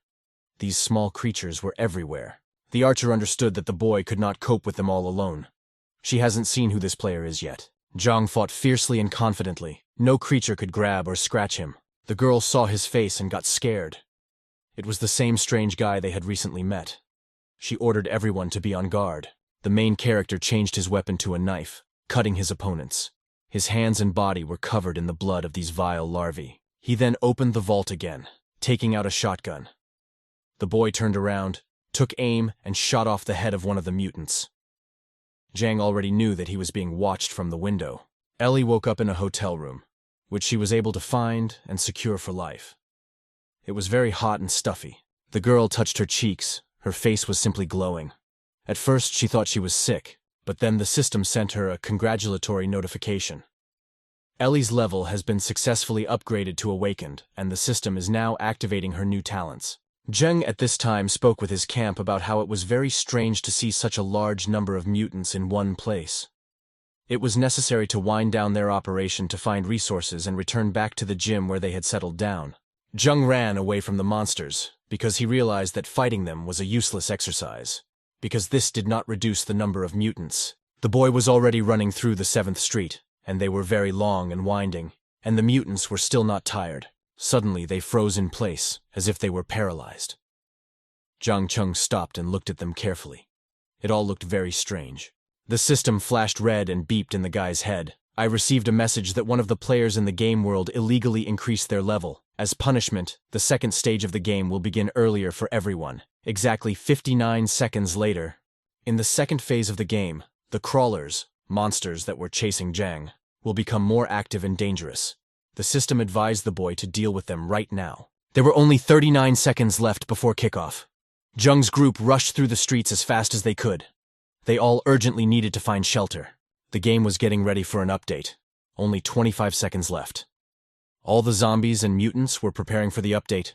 At the moment, they were ordinary phantoms, including a giant zombie and a crowd of standard and creeping mutants. Zhang turned around. There were so many zombies behind him that he would never have gotten through there. The boy asked the system to find a workaround. The system advised him to run through the alley on the left. There was a heavy truck full of fuel, but the guy didn't know how to drive, and this hint was meaningless. He rushed into the crowd of zombies, deciding that he could handle it and give it his all. Running past them, the boy thought why they still haven't updated and how ruthless and strong they will be in the 2nd phase. There were 8 seconds left before the update, and the main character was in the very epicenter of the crowd of the dead. For a second, he thought that he had made a mistake and made the wrong decision by running here. Zhang ran into the alley. The system was flashing red. There were only 5 seconds before the update. It seemed to the guy that time was passing too quickly now. There was a slider on top of the car, which had already noticed the main character. The guy swore. There was no way he could get into the cabin in a few seconds. Zhang came up with a crazy idea. He can hide under a heavy truck. When there were only 3 seconds left before the update, he instantly ducked under the car, trying to crawl through, because it was quite crowded there. He hit his foot on a stone that lay under the car. A sharp pain spread throughout my body. The boy jumped, grabbing the place of the blow. The system sent a message that updates for the 2nd stage have completed. Time to enjoy the game. The crawler did not wait, and jumped from the car to attack Zhang, who did not have time to hide. The mutant missed and jumped onto a block of stone, causing small pebbles to fall along the road. Zhang noticed that the monster had increased in size, but had not become slower at all. His speed and reflexes have improved. The crawler again prepared for a powerful jump and attacked the enemy. The creature swung and hit the main character in mid-flight. He received a powerful blow from the monster's heavy paw. Zhang flew back but managed to break with his feet and stand. He was too close to the mutant, which meant he couldn't escape. The guy thought that in a fight with him he would definitely lose and die. The crawler growled, opening its flower-like mouth wide, and it was much more difficult to fight without a sword. The boy decided to hide under the car and wait it out. The creature shouldn't have gotten under it. The mutant jumped after the boy, trying to grab him with his paws, but it didn't work. Zhang would not have time to crawl under the car, so at the last second he decided to climb into the cabin. He opened the door of the heavy truck just as the crawler tried to grab him. In the driver's seat lay the main character's salvation, a real bazooka. The boy, without hesitation, grabbed a bazooka and aimed at the enemy, firing. The monster's back leg fell off and he howled loudly. Zhang Cheng sat in the cockpit, barely holding a heavy bazooka in his hands, taking aim a second time. "Try this!" the boy shouted and winked at the mutant. The next second, a loud shot sounded and a bright light illuminated the entire street. After the second hit, the crawler was torn into small particles, scattering them throughout the area. The mutant was defeated. It was also not easy for Zheng's group at this time. They were surrounded by hundreds of zombies, and there was nowhere else to run. The camp leader fought with the greatest enthusiasm. He had one goal: to protect his group at all costs. Chen Zhenyu also fought bravely. She shot with a bow and didn't miss a single time. One of the guys was unlucky. He got scared and lost his attention, allowing the dead man to approach him from behind. He immediately attacked the boy and tore off a piece of his flesh. Suddenly there was a loud noise. The ground under the players' feet began to tremble, and the pebbles on the roads began to bounce in time with the blows. A mutant of incredible size emerged from behind the buildings. His head was at the height of the roofs of the tallest high-rise buildings. Even the bravest daredevils in Zhang's group lost their confidence and their morale fell. Fighting such a creature meant instant death. The girl, who always panicked, started screaming and almost fainted. She screamed that it was all over and they would all die. Zhang collected his thoughts, exhaled, and ordered the group not to panic. They must protect each other no matter what. The camp leader clenched his teeth tightly. It dawned on him that something was definitely luring this giant here. A crazy idea came to the mind of one guy who was standing next to Zhang, and his face changed dramatically. He figured out how to get out of this hell alive. He said that some would have to be sacrificed to save the rest. The leader of the group immediately objected. He was not ready for such a turn of events. Zhang could not allow the system of mutual understanding that he had so carefully built in the group to fall apart. He couldn't allow himself to choose who would live and who would die. In this game, the strong devour the weak, and if you don't make such sacrifices, everyone will die, a dark-haired guy named Peter growled. In the end, he added that a weakling like Zheng is not fit to be a leader.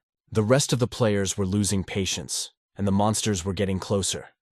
They asked these two guys to shut up and come up with something really worthwhile. The archer, monitoring the situation around her, warned that a giant zombie was approaching. They don't have time to argue anymore. Zheng's team took off running. The guy waved his hand in the direction of the sewer hatch.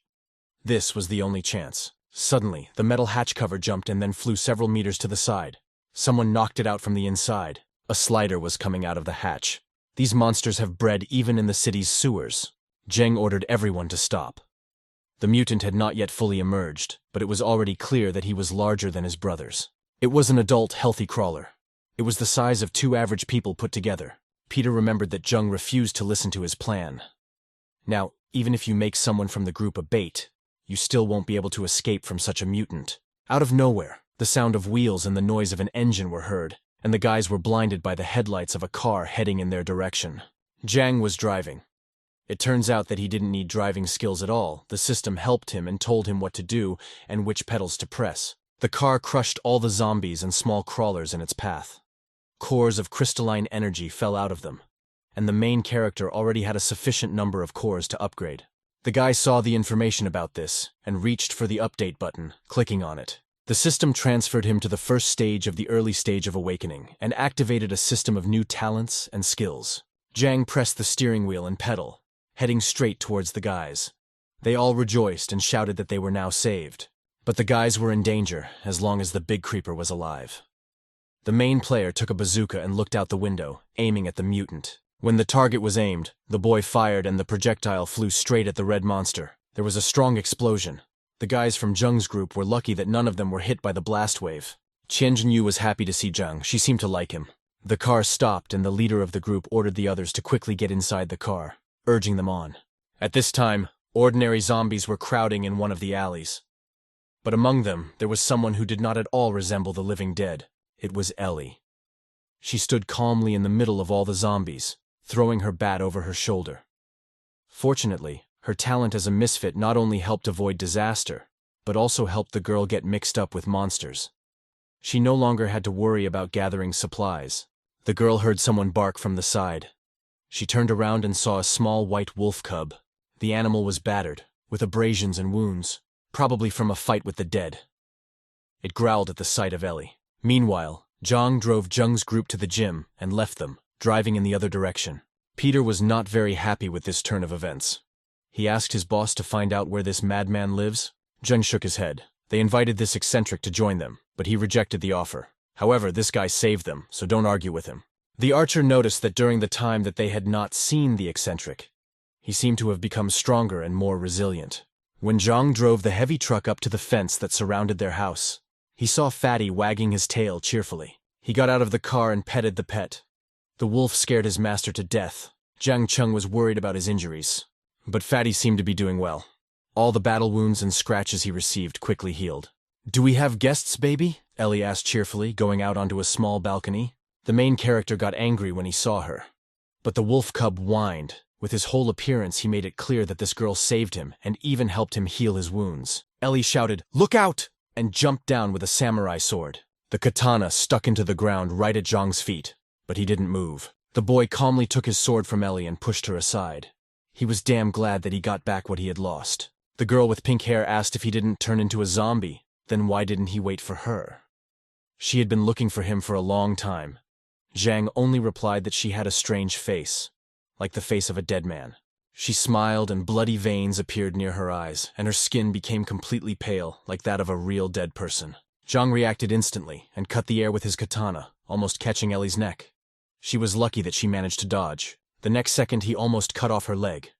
Fortunately, the girl jumped to the side. Ellie extended her hand forward and used a skill called sleep. The guy covered his face with his shirt sleeve, clearing his throat. His eyes began to slowly close. It was the green-colored corpse mist from the skill system. He could put a person to sleep in 30 seconds. Zhang noticed that she had become much stronger and was the third awakened. It was better to stay away from her. She stole his supplies but saved his pet, so they were even. The guy decided to drive Ellie away. "Only weaklings drive away those in need," the girl said offendedly. The boy shouted that she had eaten all his food. The thief continued to beg him not to be so heartless. She had many skill books and drawings, as well as 30 ring fragments. This could completely cover the cost of food. Zhang was not going to negotiate with her, much less sleep with his eyes open, expecting a knife in the heart at any moment. Ellie said she knows where the armory is, and he will need this knowledge when supplies run out, and survival becomes increasingly difficult. The main character asked where this ammunition depot was located, to which the girl responded with silence. She said that she would reveal this secret only in a week because she did not want to give out all the information and immediately fly out of this place. It was smart. Zhang ordered Fatty to keep a close eye on Ellie, especially at night. "If anything happens, tell him right away." The girl was happy and headed into the house. The boy shouted after her, reminding her for the skill books. Ellie made an innocent face. Maybe he thought it was his skills? The boy was unable to tolerate such behavior. He said that he already had enough ammunition. Let the thief get out. She became frightened and folded her palms in a sign of supplication. The girl said that he had a good memory, and she would definitely share everything. Ellie waved her hand and all available skills appeared in the system, from collecting and processing wood, rock climbing, sewing skill to bow drawings and the Eye of Contempt skill, which will allow you to see the enemy's power level. The girl passed on all the skills to Zhang, and he successfully mastered them. The thief turned out to be very useful. It turns out that even the most annoying and harmful child can be taught good manners. The main character said cheerfully, and the girl shared 30 fragments of the ring with him. Zhang decided to later give Ellie and Fatty responsibility for the vegetable garden and its fertilization. In the second phase of the game, food will be in short supply. The guy was very tired that day and wanted to go and rest. He told his new partner to get acquainted with everything around her and let her find something to do, and she was happy. It was much easier than looking for food. The boy was sitting in one of the rooms of his house, which he considered the living room. There was even a small library there. He dug through his system and storage, examining what he had. The system told him that if he used 120 pieces of fabric, he could make himself a level 1 protective clothing according to his body type. There are also 2 available upgrades: Gene Upgrade, which means boosting your fitness and stamina, and Energy Upgrade, in which players can get an Energy Force Field Pack. The system said that Zhang is the first legitimately awakened player in this world. Therefore, he received a reward, and could enable 2 improvements at the same time. The main character connected both improvements. His body's regeneration effect increased 10 times, and his strength, speed, and reaction improved by 50%. Also, his damage was increased by 10%, his exposure to damage from others was reduced by 10%, and his core collection rate was increased by 20%. With such an energy field and a samurai sword in close combat, there should be no more problems with giant zombies. At the same time, a crowd of updated zombies tried to break into the gym where the survivors were camped. The dead tried to climb through the windows, knocking out barriers. Zheng diligently continued to hammer down wooden planks to hold back the influx of zombies. It was necessary to inspect the gym for zombies inside. Suddenly, someone from the group threw the hammer and nails onto the floor, stopping hammering in the windows. All the guys stared at him. It was Peter. He said that zombies will not get here, but the players themselves will no longer be able to choose from here. Now the gym, the place they considered safe, is their mass grave. The archer asked him to calm down and pull himself together. Has he forgotten how many difficulties they went through together? But Peter only laughed in response to her. His eyes turned red and small veins appeared in them. At the same moment, the guy turned into a zombie, rushing at Chen Zhenyu. The girl backed away. Peter growled that they all only survived because others suffered for them. Zheng, who did not expect this, ran to the rescue, shouting for Zhenyu to be careful. The damn whiner got bitten. Peter, meanwhile, has completely turned into a zombie, eager only to kill and feed on human flesh. He extended his paws towards the girl, shouting for her to taste the virus. Qi Hongda arrived in time and cut Peter in half, releasing his guts. The archer pressed her hand to her mouth. Seeing the death of one of them, who was fine a few minutes earlier, was difficult for everyone. Qi Hongda was a dark-haired, strong guy. He asked if there were any other wounded here. He will take them to a place where they can rest in peace. If they refuse, then there is no need to say that they were not offered this, and he, as a savior, turned away from them. The whole group looked scared.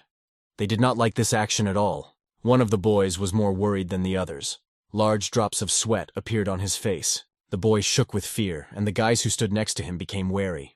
Was he really bitten and infected? He was the youngest player in the camp. The boy looked innocently and fearfully at the guy with the sword who had just killed one of them. The killer grinned contentedly. Great, we found a volunteer. He swung his sword and Arvo, that was the name of the infected player, jumped back in genuine fear. Zheng shouted at him to stop.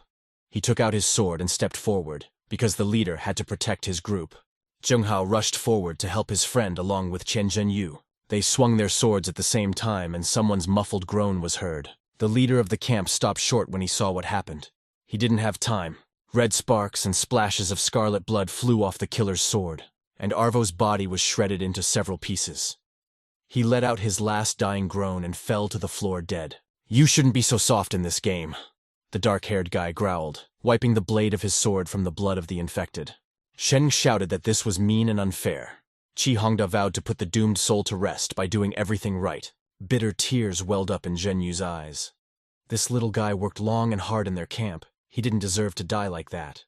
He was always a good boy, helping and supporting those in need. Qi Hong, yes, you're just a bastard, the girl with the bow shouted and aimed at him. The killer's eyes opened wide in surprise. Has she already forgotten who saved her? But the girl's face was distorted with anger and hatred. She no longer heard anything. Suddenly, someone's hand fell on hers. The girl raised her doomed eyes to Zheng. He whispered that he really didn't want to start conflicts within the group when there were walking corpses scurrying around everywhere. Zhenyu cursed as she put the bow back into storage. Qi Hongda flashed an unkind glance towards his former partner. Anyone who wants to kill me must fight me and die! The killer barked and jumped on the girl. A loud shot sounded and the boy was thrown back by the shockwave. He fell to the floor and bright blood poured from his stomach. Qi Hongda felt the wound with his hand, feeling a small hole in his own body. It was Zheng who shot one of his men who was playing dirty and dishonest to keep others safe. Qi Hongda attacked him with accusations. He called Zheng a weakling. He could not get rid of the infected garbage that was slowing down the entire group. He could not even kill him. He was too soft and would destroy them all. The wound made itself felt and the killer coughed up blood, dropping to one knee. Cold beads of sweat ran down his face and hands and his body began to shake with fever. All this time we stuck together and I was more afraid of dying than any of you. And now it happened, Qi Hongda whispered. Zhenghao managed to figure it out. Now the guy was ready to give his life to his leader. Qi Hongda asked to show mercy and finish him off. Zheng's eyes filled with coldness and pain at the same time. The leader of the group turned to the guys who were with Arvo's killer. He told them to immediately begin treating their friend. The guys hardly lifted the player and carried him to the mattress, going for medicine. Zhenghao strictly ordered to forget about what happened and not to remember what happened in the future. The leader asked how many more days they would have enough supplies for, and the archer replied that only a couple of days. Tomorrow, when the zombies have dispersed at least a little, he will go on his own to search for resources. Chen Zhenyu was surprised by his courage and madness at the same time. Zheng said that if he does not return, the girl will become the main one. Tears welled up in her eyes at the thought that they could lose such a good commander. 4 days later, the weather was beautiful, warm, and the water in the river was smooth and clear. Crop cultivation flourished. Root crops grew at an insane speed and produced a good harvest. During this time, Fatty became very close friends with Ellie. Together they looked after and guarded the garden. The guys took good care of the plants, and the harvest was really great. The girl especially liked picking potatoes. Zhang lay down on the lawn next to the vegetable garden. He explained to the girl that she should not focus all her thoughts on food. You just need to collect the seeds on time and plant them on time. Ellie thought it would be difficult to simply store potatoes. She could be dried using her mist. The boy didn't like this idea. Did she really want them to turn into zombies because of this fog? The girl didn't understand why he was angry. She just wanted to try this idea. Maybe it would work out. The system said that fruits and vegetables that came into contact with the fog were not filled with corpse poison. They retain their appearance and taste, and continue to be safe to eat. Zhang regretted making such a quick decision without thinking it through. He turned to his partner and asked him to try this idea. Ellie activated her corpse mist skill, and green puffs of smoke appeared near her hands and body. She sent fog onto the plants and they all turned green. Outwardly, it seemed that nothing had changed at all. Observing the girl's abilities, the main character thought that this skill should be tried the next time he met with enemies. Zhang harvested the crops in storage. There were 31 potatoes, enough for 3 people for about a week. Even in the hint, everything remained the same. One had to be very careful with this cadaveric poison. The guy was also able to collect wood from no longer needed plants. The boy looked into his storage room. From the collected resources, it was already possible to create 10 high-precision bows. He completed the creation of the weapon and 10 new bows fell to the ground. Each bow had 3 arrows. Zhang asked Ellie to try to trade these bows for something useful with other survivors. The preferences, of course, were gasoline, and then food, water, and energy cores. The boy hinted that if they managed to sell the bows, buyers would return to them for arrows. It was smart. The main character's system received a notification that Zhao Xiyue had sent a transaction request. They haven't talked for a long time. She put 30 mutagenic fertilizers, 5 crystalline energy cores, 10 pieces of clean cloth, 2 flashlights, and 3 batteries on the trading platform for exchange. Zhang Cheng decided that she just wanted to bargain and accepted the challenge. A few seconds later, the screen flickered, and a dark-haired girl appeared on it. She was still sitting under the table and crying a lot. She asked why he dialed her. The girl wanted to cancel the call, but her hands did not obey her. The boy became alarmed at the sight of Zhao and asked what happened to her. Suddenly, the glass in the building where the girl was sitting broke and shattered into small pieces. Someone's giant foot appeared on Zhang's screen. The brunette screamed, pressing herself harder into the floor and grabbing the wooden tabletop. The girl turned to the screen, looking at her friend with tear-stained eyes. She said it was able to get inside. Zhao was glad to talk to the boy. She hoped that he would be able to survive this game. The main character stared at the blue screen. He shouted for the girl to tell him where she was. He will be able to arrive in time and save her. Ellie stood behind Zhang, watching the incident. She said that this monster was damn healthy and scary. And this place looked like a warehouse where the girl had been before. The boy jumped up from the bed and grabbed his partner by the t-shirt, shaking her up. He demanded to immediately tell about this place, because he could not leave Zhao in trouble. Ellie showed the right place on the map. Last time she walked around it only around the perimeter, never daring to go inside. The main character called Fatty. He said that they all needed to hurry there and move out as soon as possible. Creepers roamed the streets of the city, and there were more and more of them. A heavy truck rushed past one of the largest supermarkets in the city at breakneck speed. Ellie was chatting about how the zombies had finally moved away a little. Now they were wandering around one at a time, 2 monsters and not gathering in groups. Zhang only thought that Zhao Xiyue would have the strength to wait for them. A silhouette familiar to the guy appeared in the doorway of one of the buildings. It was Zheng Hao. He went out on his own in search of supplies and deftly fought off the mutants. Ellie immediately noticed him, because he fought not just with crawlers, but with adults, which were many times stronger than the previous ones. The guy used different weapons in the fight, from ordinary knives to small sharp swords. He managed to hit not a single individual, but a dozen adult sliders. When the monsters got too close, the boy jumped up and cut off their heads. This was the most effective way to combat such parasites. Zhang activated his eye ability, and the fat man beside him whined slightly. They continued to watch Zheng, who bravely fought off the monsters. The ability allowed Zhang to see that the progress on the next upgrade in his physique stage was at 1300. The leader of the camp, on the contrary, had recently been promoted, so that now he was superior in strength to the main character. The guy with bluish hair fought fiercely and confidently, using different types of weapons and attack techniques. He threw a machete at one of the monsters, piercing its head from a short distance. This required considerable effort. The boy then dodged the zombie attack by turning towards the road. A large car drove past him without even stopping. More and more crawlers were drawn here, and they were all gigantic individuals. Zheng Hao could no longer cope with so many. A truck was driving along the road at full speed. The loud sound attracted more and more mutants. Zhang ordered the guys to group and hold on to something. Ellie hugged Fatty tightly. The heavy truck drove into a whole crowd of ordinary zombies and crawlers, crushing them with its huge wheels and bumper. The cabin shook as if the guys were riding a roller coaster. Ellie screamed with the wolf cub in her arms, trying not to fall off the seats. The car crushed everything that came in its way. Resources from killed zombies fell into storage for the guys. These were different cores: energy, collection, and harvest. Ellie also received crystalline energy cores, rejoicing. She realized that if she was obedient and followed her boss, many useful things would be revealed to her. A giant zombie appeared on the roof of one of the buildings. After updating the game, they learned to climb onto the roofs. The girl warned Zhang about what she saw on top of one of the houses. Now the guy had to think not only about the road, but also focus on the monsters that could attack them from above. Not a single zombie or even an adult crawler could stop the car. She turned them into mush and blood, splashing the remains of the monsters around. Ellie calmed down as they pushed their way through one of the largest groups of infected.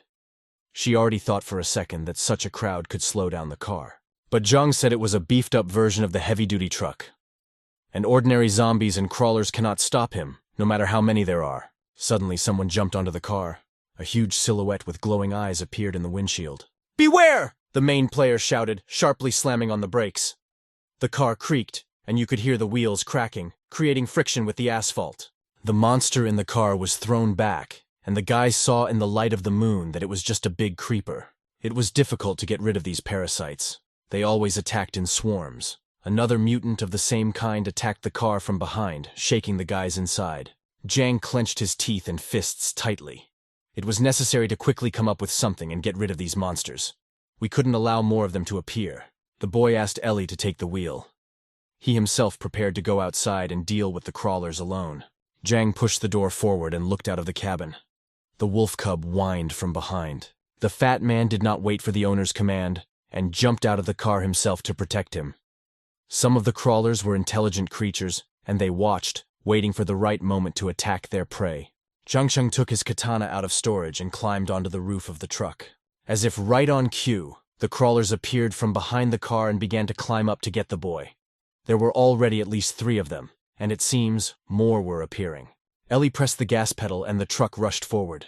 Zhang barely managed to stay on his feet. He shouted for the girl to drive the car as smoothly as possible. The boy activated another one of his skills. A shield appeared around his body that would last only 15 minutes. The crawlers decided to attack the guy from all sides. Someone climbed onto the roof of the car using the body, and someone jumped to Zhang from the roof of a multi-story building. "Sorry, but you chose the wrong prey." The main character grinned and waved his samurai sword, cutting off the tail of one of the crawlers. The system always warned the boy about danger, and this time it beeped when a mutant appeared behind the player. Thanks to the tip, Zhang was able to dodge the attack from the adult crawler in time. The guy was sure that a monster with such a level could not do anything to him. He plunged the sword into the mutant's shoulder, cutting him to the very heart. After killing the adult, 36 energy cores were added to the boy's storage. Suddenly, out of nowhere, another parasite appeared behind. The system did not have time to react in time, and the crawler grabbed Zhang's shoulder with its claws, biting him. The boy screamed in sharp pain, but did not lose his head and punched the creature in the face. With his other hand, he took out a katana and cut off the monster's head. Blood splashed onto the boy's face. Having fought these mutants more than once, he knew that their strategic thinking lags behind that of humans. "Now it's my turn!" Zhang shouted and in a jump drew his sword, swinging at one crawler who stood on the left. Having performed a feint, the boy turned to another parasite and cut off his head. The mutant without an arm, who stood on the left, did not seem to expect this. He jumped from the car onto the road and began to run away, losing his advantage in the battle. Zhang Cheng at this time collected another 32 crystalline energy cores from the affected adult. It was already light outside. The main character was glad that the mutants had disappeared, because he could barely raise his arms. It's good that the shield took 10% of the damage. The boy activated his recovery ability, and the laceration on his shoulder began to heal a little. The system again did not have time to warn about the danger. One of the adult crawlers was still here. He attacked the boy and pressed his whole body against the roof of the car so that he could not move. Zhang heard something. He turned to face the parasite, saying that for attacks from behind, his death would be worse than all previous ones. The crawler did not even have time to scratch the boy before Fatty pounced on him, who again took on the form of a large wolf. The boy rose to his feet and watched as his friend tore the monster to pieces. He didn't wait, and stuck a samurai sword into the crawler's head, killing him. In return, he again received 32 energy cores. Zhang patted his pet on the head and said that he arrived just in time and did a great job. "Boss, get back inside quickly!" Ellie screamed hysterically, pressing the gas pedal again. A whole crowd of giant zombies appeared in front of the heavy truck. They all looked straight at Zhang. Ellie screamed at the boss that she wouldn't be able to slow down and stop, and they would definitely crash. The car crashed into a crowd of giant zombies, who were able to slow it down with their huge hands. Zhang carefully went down and looked out the cabin window. He asked the girl to let him in while he had the chance. While the guy was climbing inside, the girl lost control, and the truck spun to the side. He pulled off the road and drove straight onto a fence in the form of a small bridge that protected the main highway from the river. The main character climbed into his driver's seat and grabbed the steering wheel, trying to straighten the car and correct the situation. One of the giant zombies grabbed onto the windshield, and because of it, the guys couldn't see anything ahead. Gas pedal and the mutant flew to the side, finally unhooking from the car. Ellie asked if the boss thought their car was about to explode. It was possible to obtain 6 cores of crystalline energy from the giant monster. The system indicated that the heavy truck would explode in 50 seconds, but this time was enough to deal with the monster. While the giants were tearing out the cabin doors, the hood in front of the car was already on fire. It was hot and stuffy inside. Ellie felt very bad. The wolf cub whined pitifully, placing his paw on his owner. Zhang Cheng only thought about Zhao Xiyue and whether they would have time to help her. A huge building appeared ahead, and a girl with pink hair said that this was the warehouse they needed. There was a catch, though. The entire perimeter of the warehouse was surrounded by an endless crowd of zombies. The boy warned that they needed to immediately jump out of the cab, otherwise they would explode along with the car. The girl prepared to jump, not forgetting about the fat man. When the main character gave the command, all 3 jumped out of the car. There was a strong explosion and all the zombies that were near the truck exploded. Ellie whined, saying that she would never sit in the same car with the guys again. She almost died. While the monsters were burning near the car, Zhang lifted his partner and led her to the hole in the warehouse, which appeared due to the explosion. They climbed onto a block of stone and inspected the bunker area. There were no creatures visible inside. Zhang received a system alert that a huge lizard lived in the warehouse, the strength of which was comparable to the 2nd stage of awakening. The system wanted them to be as careful as possible, and the guy got goosebumps. A strange rustling sound was heard from the side. The trio turned around and saw a giant lizard crawling almost silently towards them. Zhang put his samurai sword forward. He took a step forward and covered Ellie and Fatty with his own back. When the mutated reptile rushed at the guy's partner, he pushed the girl back, covering her. The giant lizard grabbed Zhang in its mouth and began to chew him, swallowing him. The wolf howled protractedly and rushed at the reptile, biting it on one of its paws. Ellie couldn't believe that Zhang died. She began to cry and tried to call Fat Man back. Are they all going to die here? The girl did not think that their end would come so soon. A powerful explosion sounded, and the lizard opened its burning mouth, from which sparks rained down. At that moment, Zhang Cheng jumped out with a bazooka and katana in his hands. The monster's tongue fell off and fell to the ground at Ellie's feet. She and the wolf cub stared in surprise at the guy and the huge pale tongue of the reptile that came off. The girl began to cry with happiness. She believed that the boy survived. The main character took aim and shot again at the monster, sending it back to where it came from, back to hell. The lizard bowed its head, but did not die. The system explained that the monster had activated its regeneration skill and was healing its wounds. Zhang realized that time was running out, and in their case, not a single second could be lost. He will not allow the lizard to fully recover and attack them again. The boy rushed at the giant, but he had already partially recovered and hit the enemy with his long, dexterous tongue. Zhang had dark blood gushing out of his mouth, and his body felt painfully tight. He fell and felt with his hand the place of impact.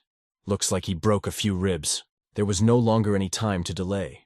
The system indicated that the eyes are the weakest part of the giant lizard. You can try to attack them, but his Achilles heel is his spine. Zhang asked Ellie to help and attack the eyes of this monster. The girl stood up and used the corpse mist. She sent green puffs of smoke into the monster's eyes, causing him to become partially blind. The main character ran up and made a powerful jump. He shouted that he would send the lizard to the next world right now. The boy took aim and plunged the sword straight into the monster's spinal cord. The creature roared in pain and began to twitch in convulsions. It shook its head so hard that Zhang literally hung on his sword, barely able to keep his balance. The guy stuck the katana even deeper, hitting the lizard's spine. The monster let out its last roar and died. Blood, black as tar, flowed from the reptile's mouth. The lizard fell to the ground with a crash that made it tremble under the guy's feet. The monster's red eyes faded forever. Zhang could finally let go of his sword, keeping his feet firmly on the ground. He rejoiced and was in the euphoria of victory. The adrenaline in the guy's blood was just going through the roof. Ellie became worried, running forward and asking her partner if everything was okay. The boy jumped off the mutant's corpse, saying that everything was fine. He activated the regeneration skill, healing the broken ribs, and also asked the girl to check if Shiyue was nearby. But my partner decided to first take a selfie with the killed lizard. There will be enough likes for the next year. Zhang quickly calmed her down, politely asking her not to hesitate. The reptile turned out to be a fat catch. It dropped a lot of useful things. 60 cores of crystalline energy, 10 growth fertilizers, 1 enriched blood, a precious pharmaceutical substance, 20 pieces of durable leather from which it was possible to create armor, as well as 10 sharp claws for making weapons. The guys went in search of Shiyue, searching the entire warehouse. Zhang convinced that he had dealt with the monster, and everything was in order now. The main character became angry at the thought that the brunette might already be dead. Suddenly Ellie called him over. She was looking at something near the pile of stones. Under the block of stone there was a window into the building in which it seems the girl had previously been located. They began to clear away the rubble. Having removed 2 huge blocks, the guys managed to see Shiyue, but she was unconscious and infected. The guy couldn't believe his eyes. It seems she has been infected for a long time, and she was damn lucky to have found a friend like him. It often took a long time for the virus to spread throughout the body, so she looked normal for a long time. Zhang Cheng decided that he could cure her. The clue pointed to a room ahead. There were a lot of weapons and ammunition. The guy couldn't believe his own ears. He ran to the door and joyfully opened it. There was an armored vehicle in the middle of the room. It seems that Shiyue found the medicine that she gave to Zhang last time right here. But who would have thought that this place would be so dangerous? The main character collected 100 AK-47s, about 100,000 rounds of ammunition, 6 bazookas, and 238 missiles for them. A strange sound was heard nearby. Ellie asked Zhang to check what was there. The guy ordered her not to move and not to go out under any circumstances. He took a bazooka with him. At the moment, it was the most effective weapon in the fight against all creatures. Walking into the corridor, he saw a golden chest nearby. And no clues? The system had been failing him lately. The chest glowed and probably contained a lot of useful and interesting things. But it was closed. Behind the chest stood an old well. Zhang took a step towards the chest, and someone's simply gigantic hand emerged from the well. Something was climbing out of the well, and that something was the largest creature Zhang had ever seen. The guy was holding a bazooka, unable to even shoot. His hands didn't obey him at all. Of cold sweat flowed down his face, and the boy froze in horror. A healthy head of a mutant demon appeared from the well. On his head was an iron hoop, to which sharp horns were attached. Zhang shouted at Ellie to quickly hide in a safe place. "What is it? The treatment is not over yet!" the girl shouted, running towards her boss's voice. Seeing the giant, Zhang's partner cursed to herself. What kind of monster was this? The guy ordered to take Shiyue and quickly hide somewhere. The boy intended to detain the demon, but was no longer confident in his abilities. The system indicated that it was a Category 3 attacking mutant zombie. He has super strength and speed, easily resists physical attacks, and also masters the technique of sonic booms. Zhang didn't understand what the hell was going on in this game and where such monsters came from. Suddenly, the monster's eyes turned green, and a strange fog appeared around. Ellie came to her partner's aid, holding the demon with corpse mist. The main character became stubborn and shouted that he could handle this fiend himself. When the mutant was absorbed by the girl's magic, the guy made a super jump, drawing his katana. But something happened. The samurai sword miraculously fell out of the boy's hands. Zhang looked at the giant and realized that he was using his skill. He stunned the guy with ultrasound and knocked out his weapon. The main player recovered when he heard Ellie's voice. She screamed from the armored vehicle and asked him to quickly jump into the car. Zhang Cheng did not forget about the wolf cub, which was spinning at his feet, grabbing him by the withers and dragging him along. The mutant roared menacingly, raising his powerful arms to the top. He looked like a huge stone golem. The guy managed to jump into the armored vehicle with his pet before the demon struck his first blow. The mutant zombie missed and hit the ground with his fists, causing large cracks to spread across it. Zhang took the wheel, pressing hard on the gas pedal. Behind her, Shi Yue lay unconscious on the seat, and Fatty sat peacefully at her feet. The giant quickly covered the distance to the car and kicked a few meters away from it so that clouds of dust rose into the air. The boys' visibility had deteriorated significantly. Through such dust, they could only see the huge burning eyes of the demon.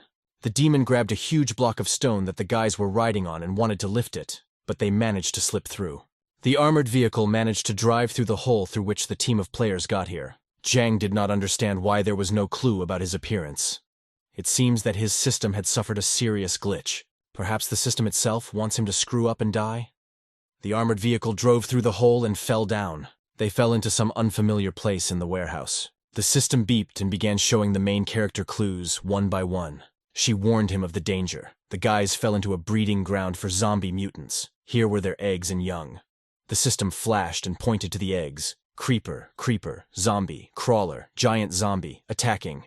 This place was a real nest where all kinds of zombies hatched. A few minutes later, Ellie opened a can of gasoline, asking Zhang if it was necessary to pour it all out. The girl's heart bled because she spent so much time, effort, and resources on him. But the main character is on his own. This place had to be burned to the ground. Otherwise, if all these monsters hatched, then there would definitely be nothing left of the city. Okay, still ordinary zombies, but how many giant and attacking zombies were there? Suddenly a roar was heard from above.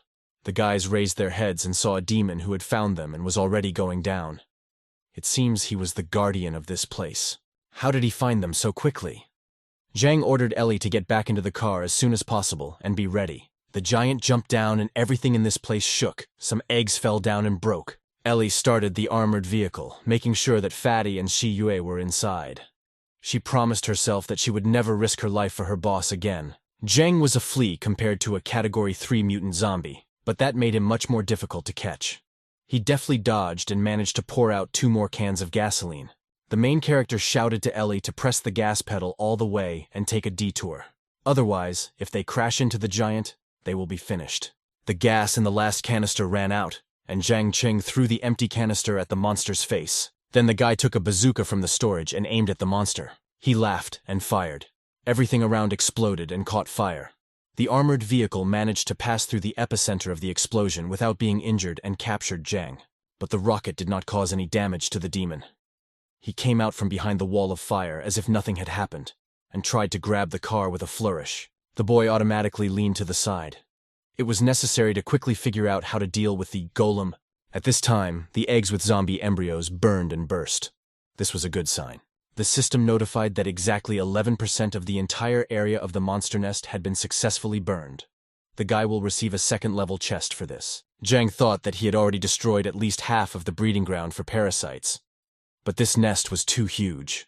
A strange figure appeared from the side, not like a giant zombie. It seems that this was another monster that was forced to appear due to the fire. It was completely green in color, and some kind of acid-like liquid was constantly dripping from its long hanging tongue. The size of the mutant was encouraging. He was 10 times smaller than the demon.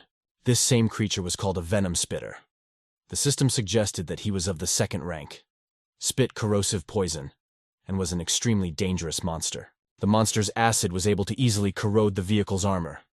Zhang was afraid to imagine what would happen if it got on his skin.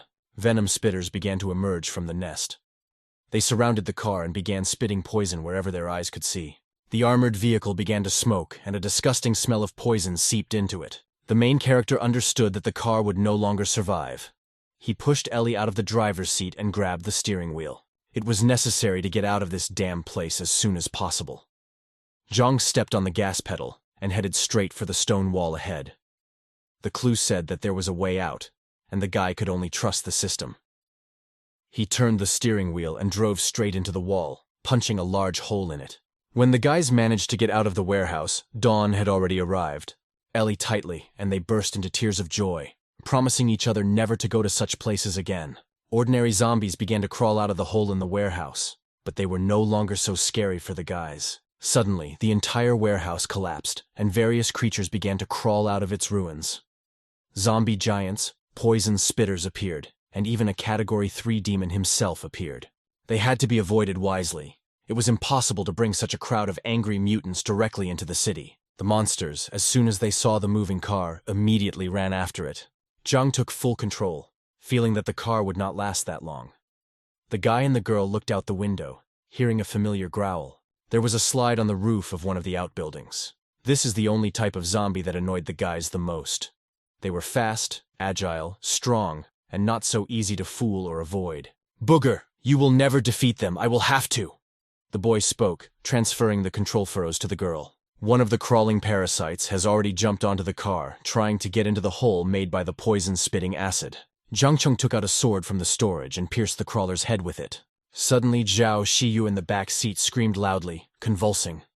Ellie looked at her in fear. The zombie poison had finally left her body. The treatment was successful, and it was important to continue in the same spirit. The boy said not to worry about it.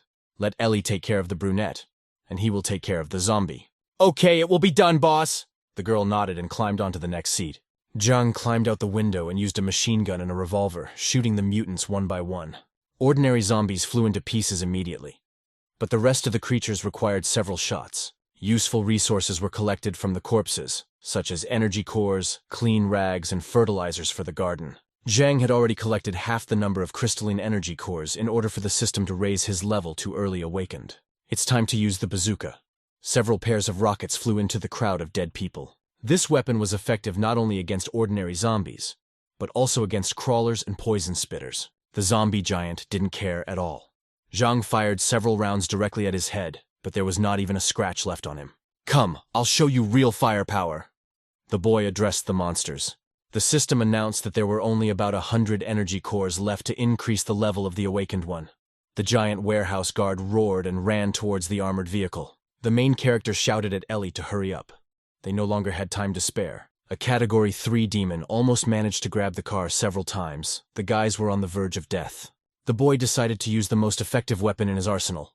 He took out a super powerful rocket launcher and took aim. He was sure that this little girl would grind them all into powder. But he had very few charges, so he had to be careful. An explosion sounded right above the head of the healthiest monster, and everything around burst into flames. Zhang laughed, literally tasting his own victory. Everything around was collapsing and burning. Huge clouds of smoke rose up, making it impossible to see anything at all. Heavy footsteps were heard and the ground shook. A level 3 zombie giant emerged from the curtain of smoke, spreading his arms and growling at the top of his lungs.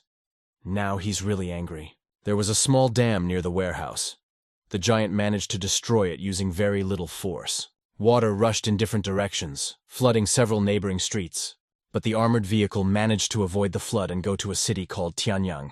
Zheng Hao and his group were searching for supplies in the city at that time. It's going to get dark soon, and we need to hurry. The camp leader heard that recently, problems arose with the resources found. Zhen Yu replied that several people in the group completely refused to obey orders. The guy sighed heavily, ordering him not to touch them anyway. They were part of the team after all. An armored car rushed past the guys at breakneck speed. The players were surprised, sincerely not understanding what kind of daredevil was able to find an armored personnel carrier and drive it throughout the city. They shouted after him, but the car did not stop. Zhang Cheng and his team got home only at nightfall. He carried Zhao in his arms to her new room, carefully laying her on the bed. Now, finally, she was completely safe. Ellie and Fatty were incredibly glad that they returned home. They were so exhausted that they were about to collapse on the floor, and so it happened. The girl's legs gave way from fatigue, and she fell down while the wolf cub licked her. The boss's face took on a grateful expression. Thanks to Ellie, they managed to get out of that hell. Her partner's eyes widened in surprise. She did not expect to hear such kind words addressed to her. Ellie burst into emotional tears, saying that he had finally accepted and recognized her. She's waited too long for this. Yes, we are a family now. We need to have a good rest. If Shiyue wakes up, call. The boy answered and gently stroked his friend's hair. She was on the verge of hysterics. A few hours later, it began to rain heavily, and large droplets of water rattled on the windows. Zhang was looking through his storage. He had not forgotten about the chest. He reached for it and opened it. The chest dropped a lot of goodies. 30 field tents, 10 lighting equipment, 5 night vision devices, 5 telescopes with 100x zoom, 1 talent crystal, 1 armor blueprint, and 1 improved diet for pets. After using a talent crystal, you could add 1 talent point to any skill group. The armor could reduce damage taken by 25%, and improved nutrition for the animal could speed up its growth if the animal reached sexual maturity. Zhang decided to use the crystal, gaining 1 talent point. He was faced with a difficult choice of where to use this point. Fury meant boosting all stats for a short period of time and reducing damage taken by 30%. A rich group meant that the amount of resources collected would increase by 60%. Reflex improved evasion, speed and reaction by 150%. Well, a concentrated blow made it possible to release a beam of energy from the hand and attack the enemy with it. Its strength increased with increasing level. It was a very difficult choice, but the guy decided that the most logical thing was to improve hand-to-hand combat. He chose the concentrated strike option, and the system congratulated him on successfully mastering the talent. The boy's eyes lit up. One blazed with bright red fire, and the other with a cold blue flame. The main character acutely felt how cold and hot he felt at the same time. Is this really the same blow? A drawing of 2 lights appeared on the guy's wrist. The next morning was more enjoyable than ever. The weather was warm and sunny. The guys slept well and felt much better. The events of the previous day gradually disappeared from memory. Zhang was basking in the sun when he suddenly caught a pleasant aroma. He immediately stood up and sniffed again. It smelled incredibly delicious. Shi-Yuk woke up a long time ago and felt just fine. She walked into the room with Ellie, holding a plate of fried meat in her hands. In life she looked even better, just like a real goddess. Zhao said that the guy saved her, and now her life belongs to him. Zhang waved it off. If it weren't for her and her medicine, the boy would have died long ago. So we can assume that they are even... An incomprehensible feeling flashed in Ellie's eyes, but she managed to hide it. The girl grabbed a knife and fork and approached the guys, saying that she was already very hungry. It turned out that it was not fried meat at all, but baked potatoes, which the main character was so happy about. Zhao smiled and said that before the apocalypse she was interested in cooking. If the guys like her cooking, then the girl will be only too happy to cook for them every day. "Boss, look, giant zombies are coming!" Ellie shouted, not having had time to eat even a piece of potato. Zhang turned to the window in panic along with the brunette. Ellie quickly grabbed a huge piece of potato and was about to run away, laughing slyly. The boy had almost taken his katana out of storage to fight off the dead. But when Zhao laughed, he turned around and scared Ellie. The boy shouted ominously that Shi Yue's first dish would be eaten by himself. He carefully knocked the potatoes out of the girl's hands, even though she squealed that she would eat everything herself. But arguing with Zhang Cheng was a futile exercise. Zhao giggled on the sidelines. She asked them not to fight. The girl would definitely cook more. And while the guys were arguing about who would have the honor of trying this masterpiece, Fatty jumped up, grabbed a potato with his teeth and ran away. "Hey, Fatty! Even you are against me?" Zhang shouted incomprehensibly, while Ellie shouted after the wolf that he was a real traitor. A few hours later, the guys had already forgotten about the argument and all went out to the garden together. They discovered that they had used up all the fertilizer for the plants. It was time to send off to collect new resources. Zhao shook her hands off the ground. "I wish she could always live like this." Zhang said that he had enough strength to reliably guard this place. The brunette remembered that she still had a couple of skill books and a bunker diary. She had universal driving skills. Now she could easily drive any vehicle. Sniper skills. The accuracy of hitting the target increased. As well as a bloody diary, which described the exploration of the bunker on the eve of Judgment Day. She also had the steel skill, which directly allowed her to collect steel from buildings and various metal objects, and the skill of maintaining buildings and their fastenings, which allowed her to repair, strengthen and transform buildings and equipment. The guy was most interested in basic maintenance of buildings. Now he could put his plan into reality. He discovered and learned all the available skills, also becoming interested in the diary. The diary began with the date August 12, 2012. This was the first day when the virus mutated and all infected people turned into zombies, filling entire cities. The military was sent to clean up operations. A curfew was established in the cities, and anyone who violated it was shot. On September 29th of the same year, zombies were no longer the main problem. Mutated insects and plants became the problem. Monsters began to appear that could be reborn after death, and human resources and strength were running out. On October 12th, soldiers began to commit suicide en masse, unable to stand such a life. The man who wrote the diary gathered a group and stole weapons and ammunition from the local arsenal. On November 7, 2021, mutant worms attacked the bunker and captured it. The soldiers were unable to fight back. This world has come to an end. Zhang read carefully. He only focused on one phrase. There are weapons in the bunker. Now Zhang and the guys could safely go on forays for supplies in an armored vehicle that they had repaired. Since I am now with the boss, I will gladly see where you, vile monsters, will run from his wrath. Ellie was happy. The wolf cub entered the battle, and his form, strength, and efficiency increased several times, so that he could easily cope with ordinary zombies. The main character watched everything from the roof. This was definitely the last batch of monsters for him to upgrade. The guy stood on the edge of the house, looking down. The heights turned his head. Without thinking for a long time, Zhang Cheng took a step forward into the void and flew head over heels down. He landed on the road using his protective field. Shiyu was standing in the window of one of the buildings. She held a bazooka and fired it at the crowd of dead people. Ellie had to wear sunglasses because of the constant flashes of light and explosions. She laughed, saying that now she looks like the Terminator. The guys initially planned to do everything quietly, but they couldn't do it quietly, and now the whole city was on fire. The fat man dealt with monsters no less effectively. He simply tore them into pieces. It's time for the main character to test his new skill. He hoped that he would not disappoint him. A huge beam of energy appeared from the boy's hand, destroying everything in its path. Creatures that came within its radius were instantly burned alive. Zhang's hand began to burn, and it was very painful. It looks like you should get used to this talent, and generally use it only in extreme cases. The system quickly healed the resulting burn using the regeneration skill. The boy collected resources from zombie corpses. The next repair of an armored personnel carrier will require many times more crystalline energy cores. The system also let us know that the guy had already collected a sufficient number of cores for his next update. Zhang immediately pressed the start button. The main player quickly upgraded, receiving an additional 4 talent points. By the next pumping, it was necessary to collect as many as 6,000 energy cores. Zhang noticed that the symbol drawn on his hand had changed slightly. This skill has also improved. The guy also mastered increased reflexes, improved armor, increased his dodging and jumping skills by 150%, and improved his resource collection efficiency by 60%. The boy tried to jump and easily ended up a few meters away. Ellie thought that the boss had learned to teleport, but it was just a new evasion skill. How many cores are you missing for the update?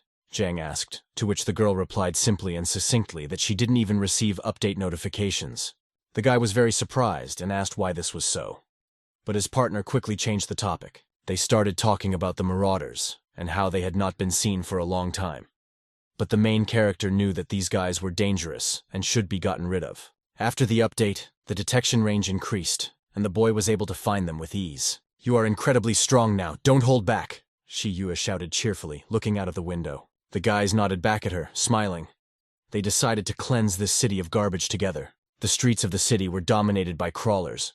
They ate the corpses of players, the corpses of zombies, and even their own dead comrades. Suddenly, one of the parasites was shot in the face. From a sharp push, he flew back.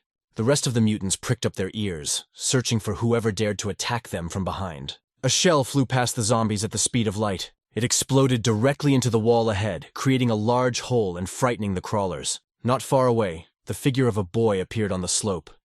Zhang hid the bazooka in the vault and jumped down towards the monsters. Do they really think they can escape? The boy was going to drive them into a trap. Ellie was in touch. The guy told her not to worry about ammo and to kill all the monsters she saw. At this time in the chat, other players were discussing something strange. Someone has been killing zombies all day today.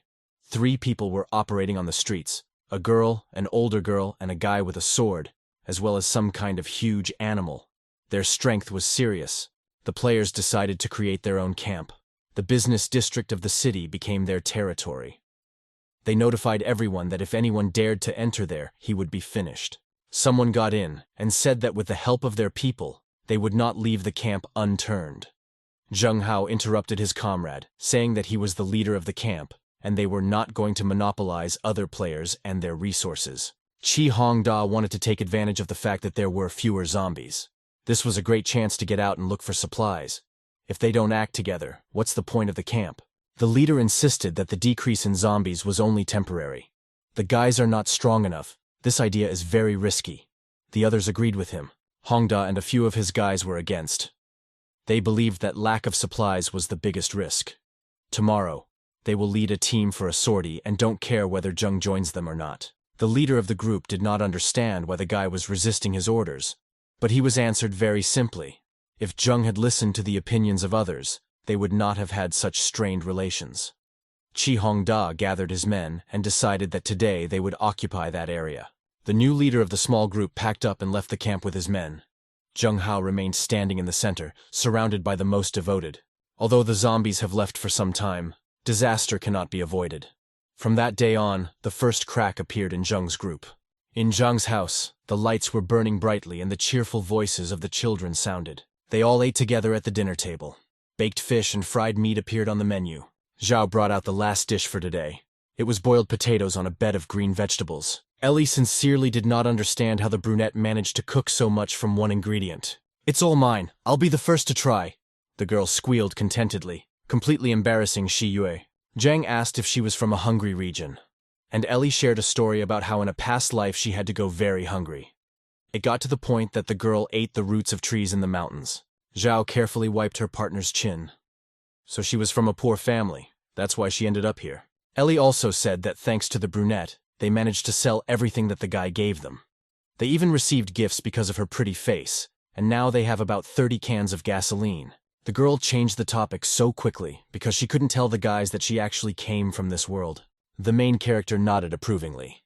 He said he was going to go to the bunker tomorrow. Now zombies were not enough to improve it. It was necessary to stock up well on resources before the start of a new stage. It was early morning. The rays of the sun illuminated the children's house. The wolf cub presented a not very pleasant surprise early in the morning by going to the toilet in the middle of the living room. Ellie thought it was all about the special food. Nothing can be done. Fatty is a good boy, so he hamstered everything in one fell swoop. Zhang laughed, hugging his wolf. He called him an asshole and stroked his soft fur. The wolf cub bared his teeth, and his eyes lit up conspiratorially. The pet puffed up and farted with all his might, releasing clouds of black smoke into the air. The smoke reached the guys and injured Shi Yue. A black scratch appeared on her hand. Zhang quickly asked Ellie to examine the wound and treat the girl. "Is premium dog food really so powerful that it can harm humans?" The guy noticed the black smoke. A growl was heard from there, and the wolf cub was not visible at all. The main character froze, thinking for a second that his pet might have been hurt. A huge white paw appeared from the smoke. She definitely couldn't belong to the old wolf cub. The girls were surprised when they saw the creature that came out to them. Fat Man came out from there, but in a different form. He has improved and grown several times. He no longer looked like a cute little puppy. Ellie couldn't believe how much her beloved friend had changed. The system presented current information on the pet. Type of animal: energy beast, king of wolves, stage 1, food preferences, meat, zombies, mutant animals, and insects. Double combat has appeared in the beast's talents. That is, now after entering into battle, the strength, speed, and effectiveness of attacks increase exponentially. He can also summon a poisonous shadow to join the battle. Now the wolf cub was several times larger than all the guys combined, as expected from an S-rank pet. Given his strength, Zhang could now safely leave his territory to him. The main character stroked the beast and said that he now leaves the house to him, so that he will guard it, obey Shi Yue, and not allow anyone to get inside. His voice hasn't changed at all, Ellie noted, but his appearance is impressive. "Well, let's go to the bunker," the main character said cheerfully, and everyone joyfully supported him. Resources were obtained quite quickly. Qi Hongda and his people collected them from the corpses of people. Opposite them stood 2 survivors. They asked what was wrong with this camp. They offered to help them, join and work together, but in the end they attacked and killed many. Qi Hongda spread his arms to the sides. He said not to blame them. It was all their boss's fault. The fat man threatened that at this rate, this camp of survivors could become everyone's enemies. But Qi Hongda replied that they were far from weaklings and could stand up for themselves. If the fat man and his partner leave everything they have, then so be it. They will spare them. The strangers were frightened, breaking out in cold sweat. They obediently gave everything they had. The men handed the robbers their storage rings. After this, the frightened players rushed to run away, hurling curses. "Zheng Hao, you have been so persistent in wanting to create a good image for your camp, and I will help you with this." Qi Hongda grinned evilly. A few hours later, elite players with powerful weapons stood on the roof of one of the buildings. They watched people running away in a hurry from some freaks. This was probably the third group to be robbed by that camp. One of them began loading a sniper rifle while talking about a Chinese proverb. When a praying mantis grabs a cicada, there may always be a sparrow behind it. The elite guys were the sparrow, and the mantis was this annoying camp. He pulled the trigger and a powerful beam shot right next to the robbers. All the guys were scared, but Shi Hongda had a cheerful smile on his face. He wasn't afraid. It only provoked him. A frightened guy, who also lived here but decided to join the robbers, ran into Zheng's camp. He shouted that everything was bad. The Qi team was captured by foreigners. The leader asked him not to rush, calm down, and explain everything normally. The boy caught his breath and said that he and the guys followed Zheng's orders and looked for resources in the trading area without touching any of the other players. And suddenly they were attacked by people with foreigners. The team dealt with several of them, but they were stronger in terms of firepower. The guy said that many were dead, and he was released so that he could convey information to the camp. They said that if the camp did not deliver supplies to the appointed place today, they would attack and grind everyone to dust. The boy handed a piece of paper with a list of supplies to Zhen Yu. She studied it carefully. There was a list of almost half of all the guys' supplies. The guys in the camp panicked. The foreigners had firearms, so the camp was no match for them. Zheng Hao tried to calm everyone down. There were many more players in the group, so it would be difficult to defeat them. The group commander looked at the list carefully. This was only half the resources. More can always be found. But he was afraid that the bandits wouldn't let them go so easily. The archer was worried. Was the guy really going to send supplies to these scumbags? But he already had a plan. Zheng and his team arrived at one of the caves near the bunker. She looked big and scary. Ellie wandered inside, wondering where the center of all this horror was. The zombie breeding ground looked endless. She joked that Zhang should work harder. Suddenly the girl came across a green monster. It was a venom spitter. He stood and just looked at her, doing nothing. "What did you hatch into? Better tell me where the weapons are hidden here," the girl with pink hair quipped. The monster lolled out its tongue, and acid poured from its mouth. He looked at Ellie carefully. The mutant seemed to shake his head negatively.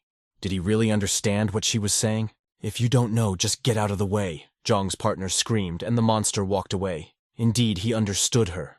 The girl jumped for joy and stopped the creature by touching it. She asked again if he knew where those large metal balls were that caused fire and explosions. Zombies should probably be afraid of them. The monster growled and pointed down. The main character at this time was fighting with someone bigger and more terrible. He used his beam skill and attacked the Category 3 zombie giant. Armor and skill in total reduced damage by 35%. But the guy was unable to block the monster's blows. He asked Ellie through the system if she had found a weapons cache. The boy could no longer contain this demon. Meanwhile, the girl walked deeper and deeper down. She was tired because she had climbed into the very epicenter of a zombie breeding ground. And suddenly, below, among the intertwining webs and slimy mass, she saw something really interesting. These were fully mechanized warriors made of durable metal. Judging by the number of goals, there were only 4. Some warriors were dismantled and broken. They could only be considered as spare parts. Only one robot appeared to be intact. But the system told the girl that this robot also had problems. It was not worth wasting your time on them. The girl told the boss that everything was deplorable here. In addition, there are huge patrollers in the form of poison spitters and level 3 zombie giants. The main character saw a more or less intact mechanical warrior and decided to go down to inspect him. Ellie wondered if he was injured. Zhang replied that he missed only one blow due to his carelessness. The guy said that first he would lure out the monsters and distract them. Everyone had to prepare for battle. This idea seemed too risky to Ellie. Next time, she will be the one to think through the plan. Zombie mutants were walking around on the side. They were lucky that they still hadn't noticed the girl. A loud shot sounded and the demons turned their attention to it. Shots and explosions came from different directions, confusing the creatures. Zhang's partner hid behind one of the walls at this time. The giants ran towards the sound of the shots forward, grouping together. They looked for whoever made the noise, but to no avail. This little guy was fast, agile, and cunning. Zhang Cheng quietly landed next to his friend. She asked if he did all this, and the boy nodded. Ellie wanted to evacuate, but her boss stopped her. It was necessary to surround this place with corpse fog and buy time for repairs. To repair the robot, 638 pieces of steel and 135 pieces of special steel were needed. With the available resources, it is possible to repair the robot in 30 minutes. The girl used poisonous fog and cried in despair. Zhang took her hand and suggested using grenades. He found about 100 of them. She told her boss that she didn't want to die. Zhang tried to calm her down as best he could. He replied that further, in the second stage, it would only be more difficult. The main character gave her all his grenades. At that moment, they were discovered by zombie giants. "Boss, I'll do everything. Just don't forget about me when you're done." Continuing to whine, the girl took the rocket from under the bazooka and ran forward. Zhang said that they are almost a family, and as long as he is breathing, he will not leave her. The consumption of materials for repairs was too great. The guy began to doubt that he would have time to finish this. Ellie distracted one of the demons by calling him stupid and took aim with her bazooka. She shot several times and ran to another place.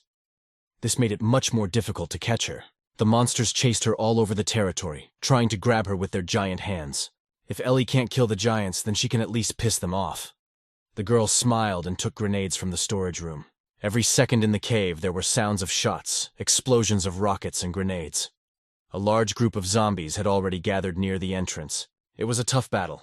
Bullets, rockets, grenades, everything that could be used was used up.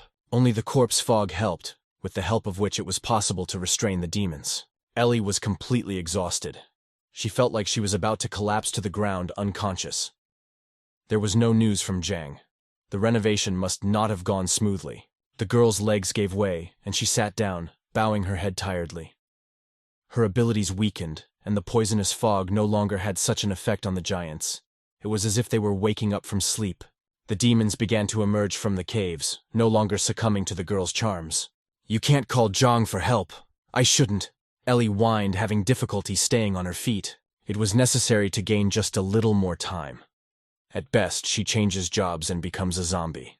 Such thoughts did not help at all. The giant zombies finally discovered her and surrounded her. A strange rustling sound was heard, and Ellie turned to the side. There was a mechanical warrior standing there, and it seemed like Zhang was inside. The robot flew up, releasing clouds of smoke and aiming at the demons. The corpse fog helped hide it, and the boy flew over the monsters. The main character threw off the iron colossus and climbed out of it himself. He shouted to Ellie that he partially repaired it, although there are not enough resources, but it can fly.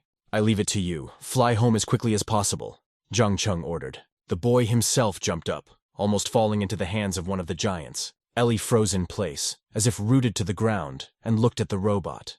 She shouldn't have allowed it to be harmed since it was the last one in the world. Zhang bravely fought the Category 3 zombie giants using a katana. Ellie at this time climbed into the mechanical warrior and began to control it. She promised that she would vouch for him with her life, and would definitely complete this mission. "Hurry up!" the boy shouted, striking again and again. He used his beam skill, pointing his hand directly at the zombie's face. The girl pulled back the lever and started the robot. She had to do whatever it took for her boss, no matter the cost. The robot creaked and quickly flew up, leaving a streak of light behind it while Zhang tried to hold off the demons. "Great job," the boy whispered with only his lips, rejoicing for his partner. The concentrated beam of energy dealt more damage to monsters than a regular firearm. At this time, someone came close to Zhang's house. He took a stone and threw it at the wall. It was Zhen Yu. She picked up another pebble and threw it right out the window. She hoped that Zhang would appear and help them deal with these foreigners, but no one came out. The archer decided to go around the perimeter near the river and heard a quiet growl from above. As soon as she raised her head, a huge wolf rushed straight at the girl. "Why is there such a monster in his house?" Chen screamed in fear and deftly dodged. The archer jumped into the nearest window, breaking it. The beast hurried after her, growling menacingly. This monster seemed too fast and big, but Zhen Yu could not fail the task. When she turned around, the animal was already behind her. Qi Hongda was in limbo. His hands were tightly tied and his body was hung on a rope. Dark blood dripped from a wound on his head. The foreigner's boss, dressed in a bright brown suit, said that time was up. The players won't come, which means it's time to deal with these brats. One of the subordinates took a bucket of cold water and splashed it in the face of the suspended guy. The robber slowly opened his eyes. All he could think about was that Zheng Hao had abandoned him in the end.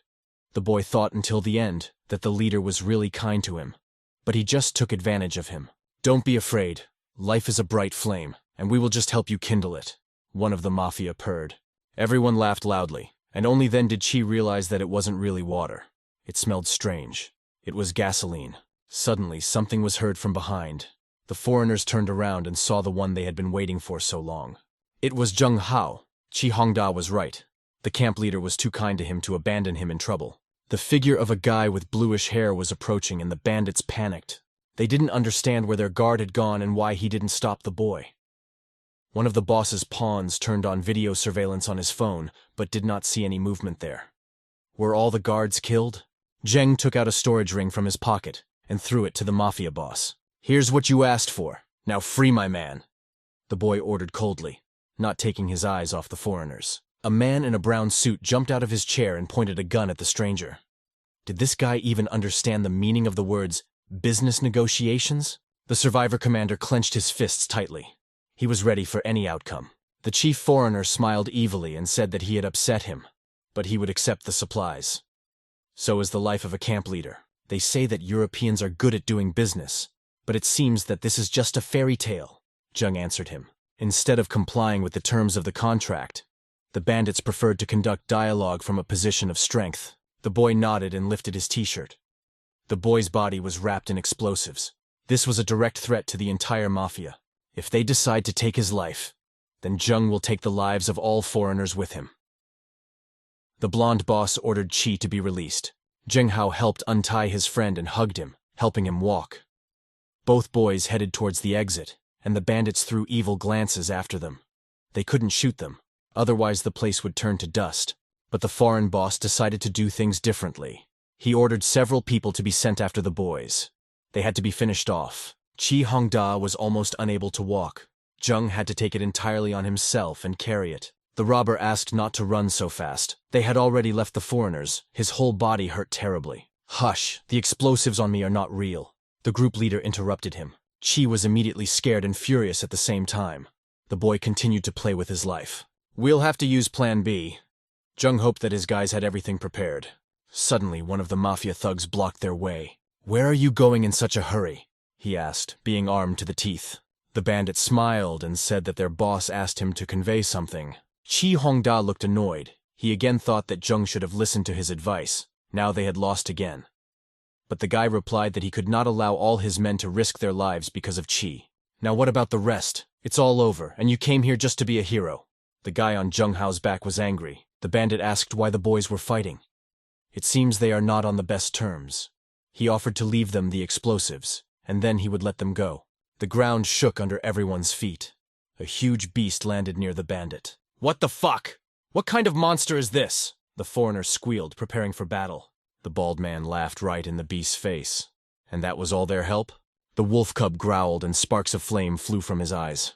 The bandits laughed loudly, calling Fatty a Chinese pet dog. Zhen Yu's figure appeared in the window of a nearby building.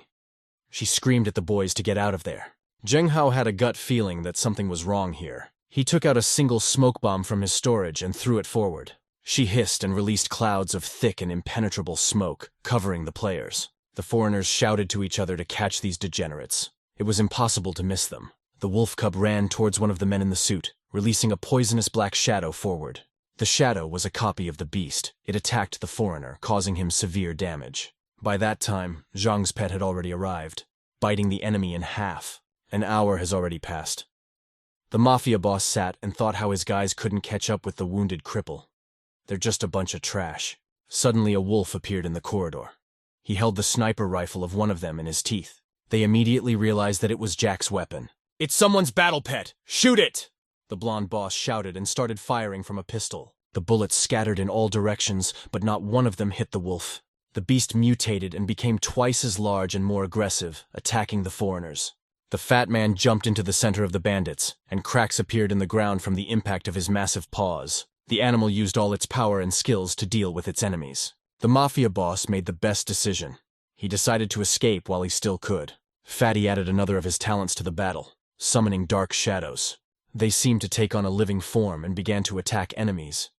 The bandits shouted that if they had known about the tamed beast, they would never have approached these guys.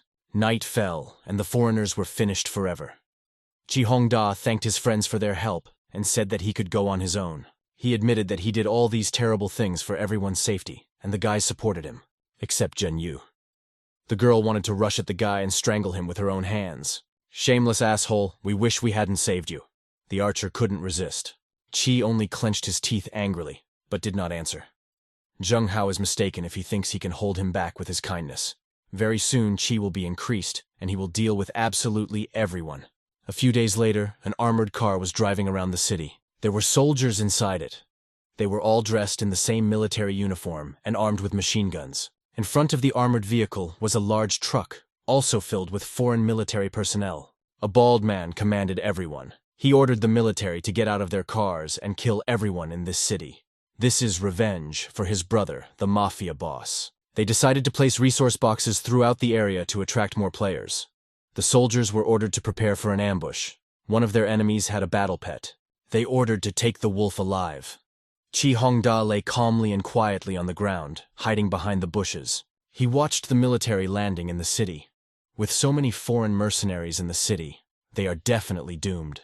Something very similar to a robot flew over the heads of the military. What is this, an armored suit? The mercenaries took a closer look and shouted. Their leader Chuck screamed at the top of his lungs about how they could have missed the fact that the players had such a thing. Ellie was in the mechanical warrior. She wondered why there were so many foreigners in the city. Now they were all trying to hide when they saw her. A crazy idea came to the girl's head. To slightly intimidate these guys, she lowered the robot lower, almost touching the heads of the military men running back and forth. Ellie pressed the red button, and small spotlights lit up on the legs of the metal structure. The foreigners began to scream and run in different directions. They thought this thing was going to open fire on them. 2 trucks and an armored vehicle started up and moved away. Chuck didn't even have time to pick up all his people, and he was already running away. The mechanical warrior flew up, extinguishing the spotlights. Cold beads of sweat ran down Qi's face when he saw the armored suit. He must become stronger and find the same advantage. The guy decided to take the boxes with resources while no one was watching them. He came out from behind the bushes, carefully looking around. In one of the drawers was a bottle of blue liquid. It was a physique enhancer. "Zheng Hao, I am destined to become awakened before you." The guy laughed evilly. "He will definitely return and become the king of the camp." There were several cannons and a dozen storage rings lying on the ground at Shi Yue's feet. Fatty brought all this. He collected these useful things from the corpses of foreigners and enemies he killed. Something rustled in the sky. The wolf cub raised his head up and whined. He already knew and felt that it was his best friend Ellie, who was returning. "It's an armored suit!" Surprised and joyful at the same time, Zhao said. A bright flash of light illuminated everything around, and the mechanical warrior landed somewhere very close. At this time, Zhang managed to get out of that inferno, and he drove into the city in an armored vehicle. The boy moved around the city. He saw how Ellie scared off a group of mercenaries who came for revenge.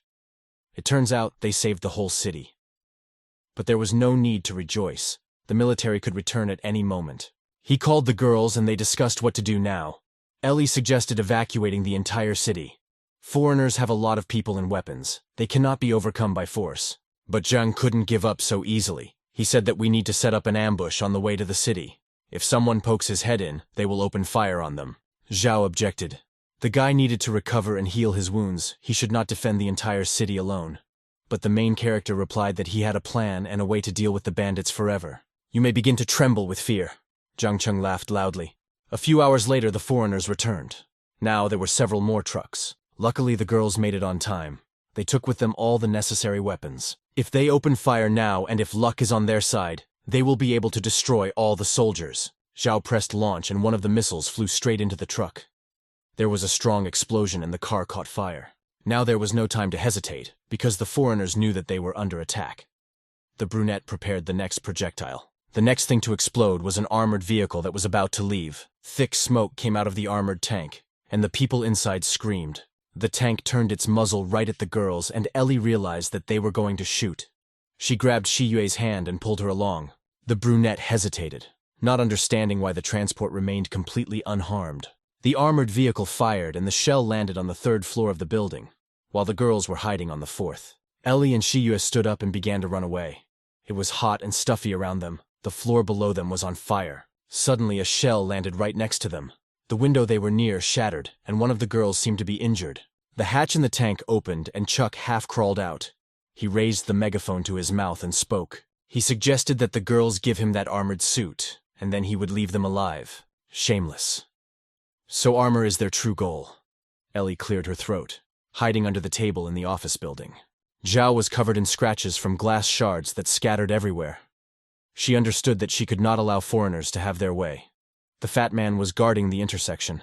The girls hoped that he would rush to their aid. Since the players refused to cooperate well, Chuck will show them what true firepower is. He climbed back into the tank and turned on the additional built-in weapon. It was a flamethrower. A huge flame reached the building ahead, and everything around it caught fire. The fire even entered the office building. Ellie and Shi Yue had to run as fast as they could. Suddenly, the girl with pink hair heard something. It was the growl of a wolf. He came to save them. The fat man, like a lightning thunderstorm, fell from the sky and fell straight onto the tank. With his powerful paws, he managed to crush the armor of the transport. This creature killed the deputy captain, the same mafia boss. "Shoot her!" The foreigners shouted, firing at the animal with all their arsenal. Chuck couldn't help but curse loudly. Once again, this battle pet was ruining everything. The captain took aim at the wolf with another, more powerful cannon. When the girls went down, the tank had just fired its salvo. They screamed at the wolf cub to get out of there immediately. It was too dangerous there. The fat man turned around at the girl's voice, and at that moment the rocket overtook him. There was a strong explosion, and the animal was thrown back by the blast wave. Ellie fell to the ground, screaming at the top of her lungs. She no longer saw her friend in the raging flames. A hail of tears rolled from the girl's eyes. The fat man died. Shiyu wiped the tears from her cheek and tried to lift her friend up. If they don't leave now, they will die too, and they needed to survive to avenge their pet. The girls got up and ran forward. A crowd of military men was already chasing them. A shot sounded and the whole bunch of foreigners were roasted in the fire. An armored vehicle emerged from the smoke, driven by Zhang Cheng. He shouted to his partners to quickly jump into the car. Ellie opened the door with the last of her strength and collapsed onto the seats, continuing to cry loudly. Zhao climbed behind her friend. Her eyes were also red from tears. Shiyu told the boss that Fatty was killed. Those vile bandits killed their pet. Zhang's face turned purple with anger, but the main character could not stay and risk the lives of the girls. He started the car, and they drove into the mountains. They were chased. "We can't deal with them that easily," the boy answered in a cold voice. He changed after learning about the death of his pet. The guy's eyes lit up, and his hands gripped the steering wheel tightly. He had a plan to get rid of these foreigners. Having reached the bunker they were already in, Zhang turned the steering wheel and they drove into a hole. The bandits followed them. Chuck found it funny. These kids brought him to the cave. Do they really want to play cat and mouse? Both armored vehicles drove into the darkness of the bunker. Two bright red eyes appeared in the shadows, belonging to a Category 3 zombie giant. It was as if he was waiting at the entrance for his victims. And when he saw them, he jumped out of the darkness and attacked the transport. The bandits began to look out of the windows of the truck, not understanding what kind of huge monster it was. The demon hit along the ground, breaking a large ditch in it. A truck and an armored vehicle with foreigners fell down. The tank's hatch opened and the captain's face appeared. It was littered with bruises and numerous abrasions. He started swearing and asked what kind of monster this was. A giant stood behind him. He gathered all his power into his fists and swung. "This is a monster that will send you to hell!" Zhang shouted as he drove away. The demon hit the tank and it shrank like a tin can. Chuck didn't even have time to squeak. Suddenly the zombie giant froze in place. The main character received a hint that the creature was immobilized. To defeat him, you need to attack his main weakness, his eyes. Zhang took out his katana and jumped out of the car. Even in revenge there are unexpected benefits. The boy approached the monster and made a super jump to get to his face. He jumped on the immobilized monster and stabbed the samurai's sword right into its eyes. The giant roared in pain and threw the boy off of him. The demon staggered once more and fell to the ground, nearly crushing Zhang. A notification appeared that the main character became the first survivor to defeat the giant monster. As a reward, he received a level 3 chest. Suddenly something painfully pinched in my chest. The boy coughed and dark blood poured from his mouth. Zhang slowly sank to the ground as Ellie and Shiyue ran up to him. Trauma. It could not pass without a trace. The sun rose and it was already bright in the cave. Two strangers emerged from their ambush. "It's very right that we thought of hiding," said one of them. "Now it was only necessary to collect all the useful resources. It's just a pity that that guy didn't die and took a lot of different things for himself." Elliot nearly stepped on Chuck's corpse as he tripped. Damn, that fat guy died a horrible death. He was flattened. The curly-haired guy stopped his friend. It seems he heard something. A figure appeared on the dead zombie giant. The guys stared in surprise at the silhouette. Really, not everyone died here. They shouted to him that this was now their territory. Let the stranger get away. Recently, many foreigners have appeared in the city. Since when is this territory yours? The dark-haired guy asked seriously. Since when did this territory belong to weaklings like you? Elliot laughed, sticking out his tongue.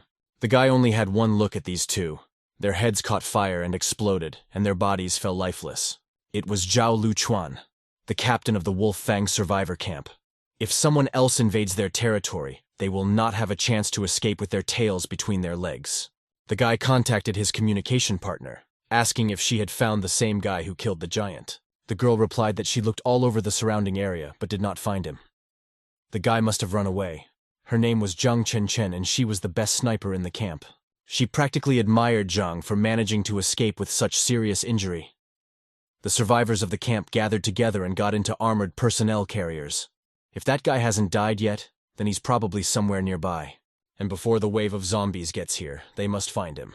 Zhang's armored car disappeared behind one of the city's alleys. The main character and his partners took to the streets to look for the fat man. He had to be here somewhere. The system notified the boy that 5 mutants were approaching here. Due to his injury, his speed will be greatly reduced. It is recommended to evacuate as soon as possible, but the system was late, as always. A creeper was already sitting on the roof of a small store, growling angrily at the boy. Drool dripped from its flower-shaped mouth. This creature was damn hungry. While the guys slowly retreated back, parasites began to appear from all sides. Zhang decided to fight them. Ellie resisted his order. The boy was injured, and there were too many monsters. But it was already too late. The main character rushed into battle with a sword, beheading the crawler opposite. Shiyue and Ellie fought with firearms. "Boss, if you die, I'll eat all the meat and potatoes and you'll get nothing." The girl joked through rolling tears. But the guy replied that such a thing would never happen. He jumped up and pierced 2 parasites right through with his sword.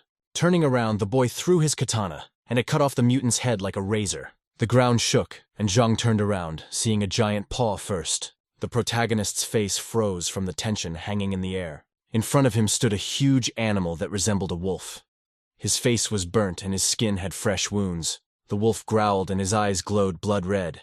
The animal made a big leap and in an instant found itself near the guys. "A notification has arrived. Don't forget to watch your back. The mutants are already close." Zhang thought that there was clearly something wrong with the system, because the monster in front of him was much more dangerous. But the wolf jumped over the boy and attacked the zombies behind him. Zhang honestly didn't understand why the animal ignored him. The beast focused on the zombie. And he didn't just concentrate, he tore them into pieces and ate them. The animal finished eating one of the zombies. Then it turned to the guy. And the main character saw that after the monster swallowed the flesh of the zombie, all his wounds were healed. The burnt skin has healed, and the abrasions have healed. Meanwhile, the zombies became more and more numerous. Ellie and Zhao shot back at them using the machine guns and pistols they found. For now, there was enough ammunition, but this could not last forever. The girl with pink hair offered to go to help the boss. He probably needed her more. Suddenly, a girl appeared around the corner, shouting something about what was wrong with these girls. The system told Zhang that there were 3 players hiding around the corner. He thought that if he had known about this earlier, he would have lured more zombies here. The blonde stranger was hiding around the corner, not understanding how these guys were so good at dealing with the dead. Suddenly something growled from behind, and the girl turned around, twisting her face in fear. All the zombies had disappeared somewhere. Ellie and Zhao were spinning in place, looking around and not understanding what was happening. Zhang visited the blonde during this time. He found her documents and carefully studied them while the girl whimpered and begged not to kill her. The documents stated that she was from China. The guy asked why she didn't like her area and what she forgot on their territory. The stranger did not know what to answer.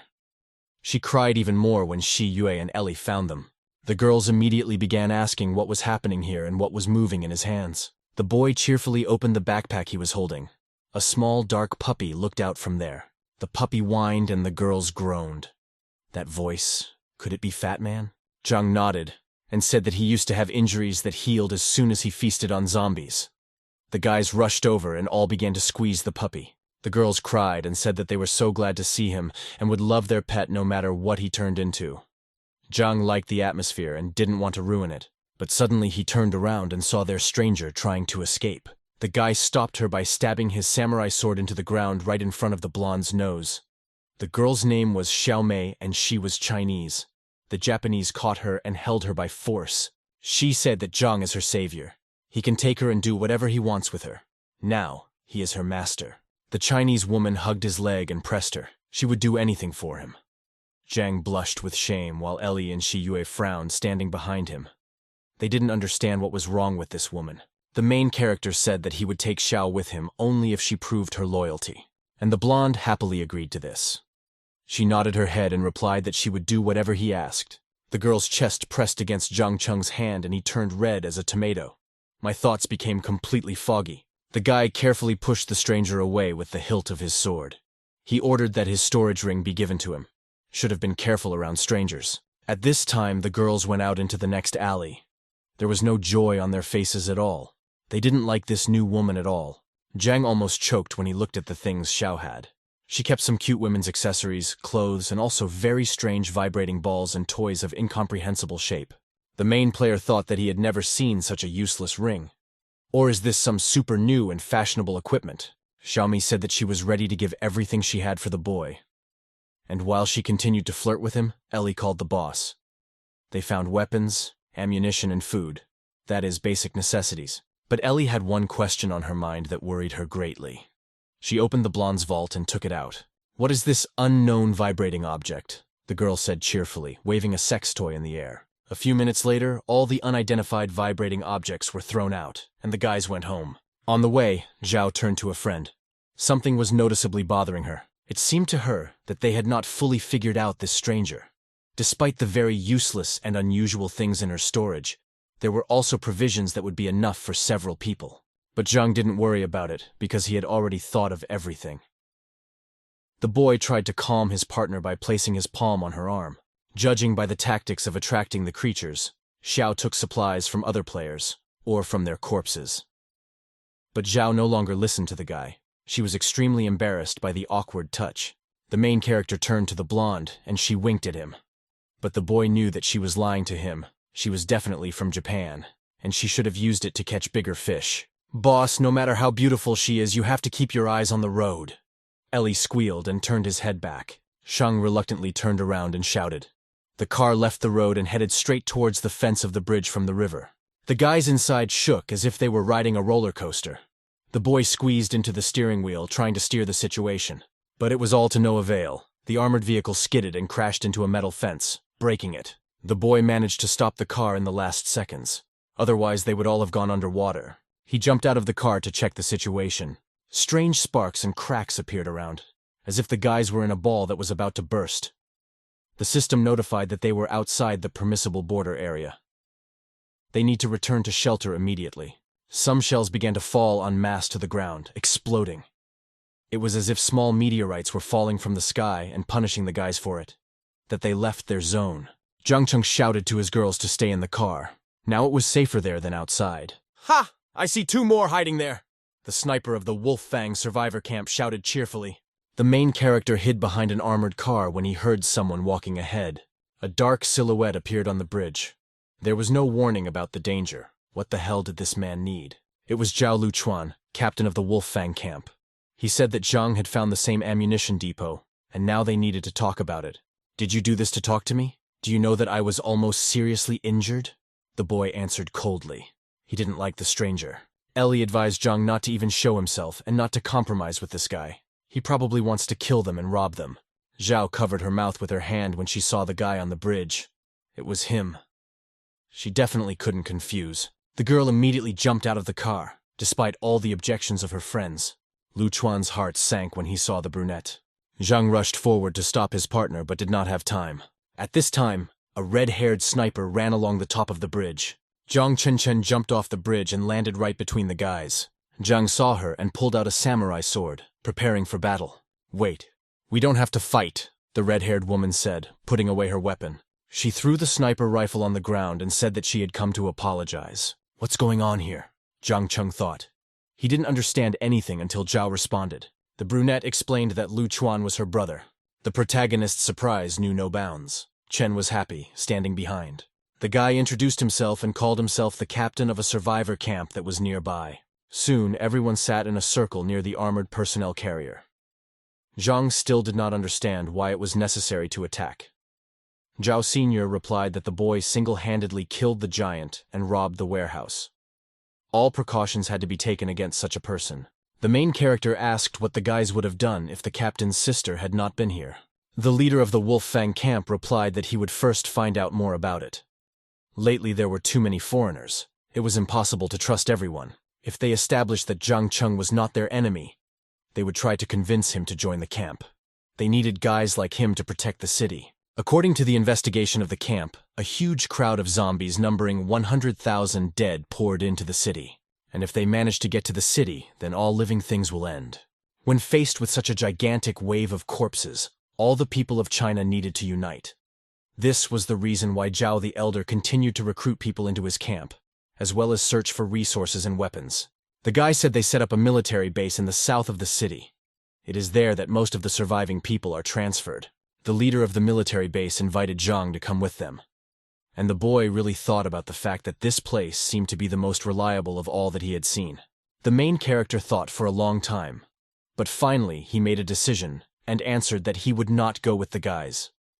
If such a wave of the dead is really moving towards the city, then he is obliged to do everything to prevent them from approaching the city. The faces of the guys opposite were frozen in surprise. Some incomprehensible shadow of doubt ran through their eyes, but the boy answered briefly and clearly. If you don't try to stop the dead forever, you'll have to avoid them forever. This circle will be endless and will never open. So instead of avoiding them, Zhang will train to become stronger and fight back against the zombies. Shiyu was sincerely worried about her boss. She asked how he was going to do it alone, but Zhang was silent. He took his sword and walked towards the car. The boy turned around and said that since the girl was reunited with her brother, let her choose who she should go with. This choice was cruel, but the younger Zhao had already made a decision for herself a long time ago. She will stay with her brother. The girl turned to Lu Chuan and asked offendedly why he couldn't try to convince this guy again. His presence in the camp would only make things better for everyone. But the captain knew that it was useless. He knew well the look that the boy had. This look is full of confidence, the one that cannot be changed. Zhang will never change his mind, and it's probably for the better. Moreover, given his skills in fighting those giants, he would actually be able to handle it.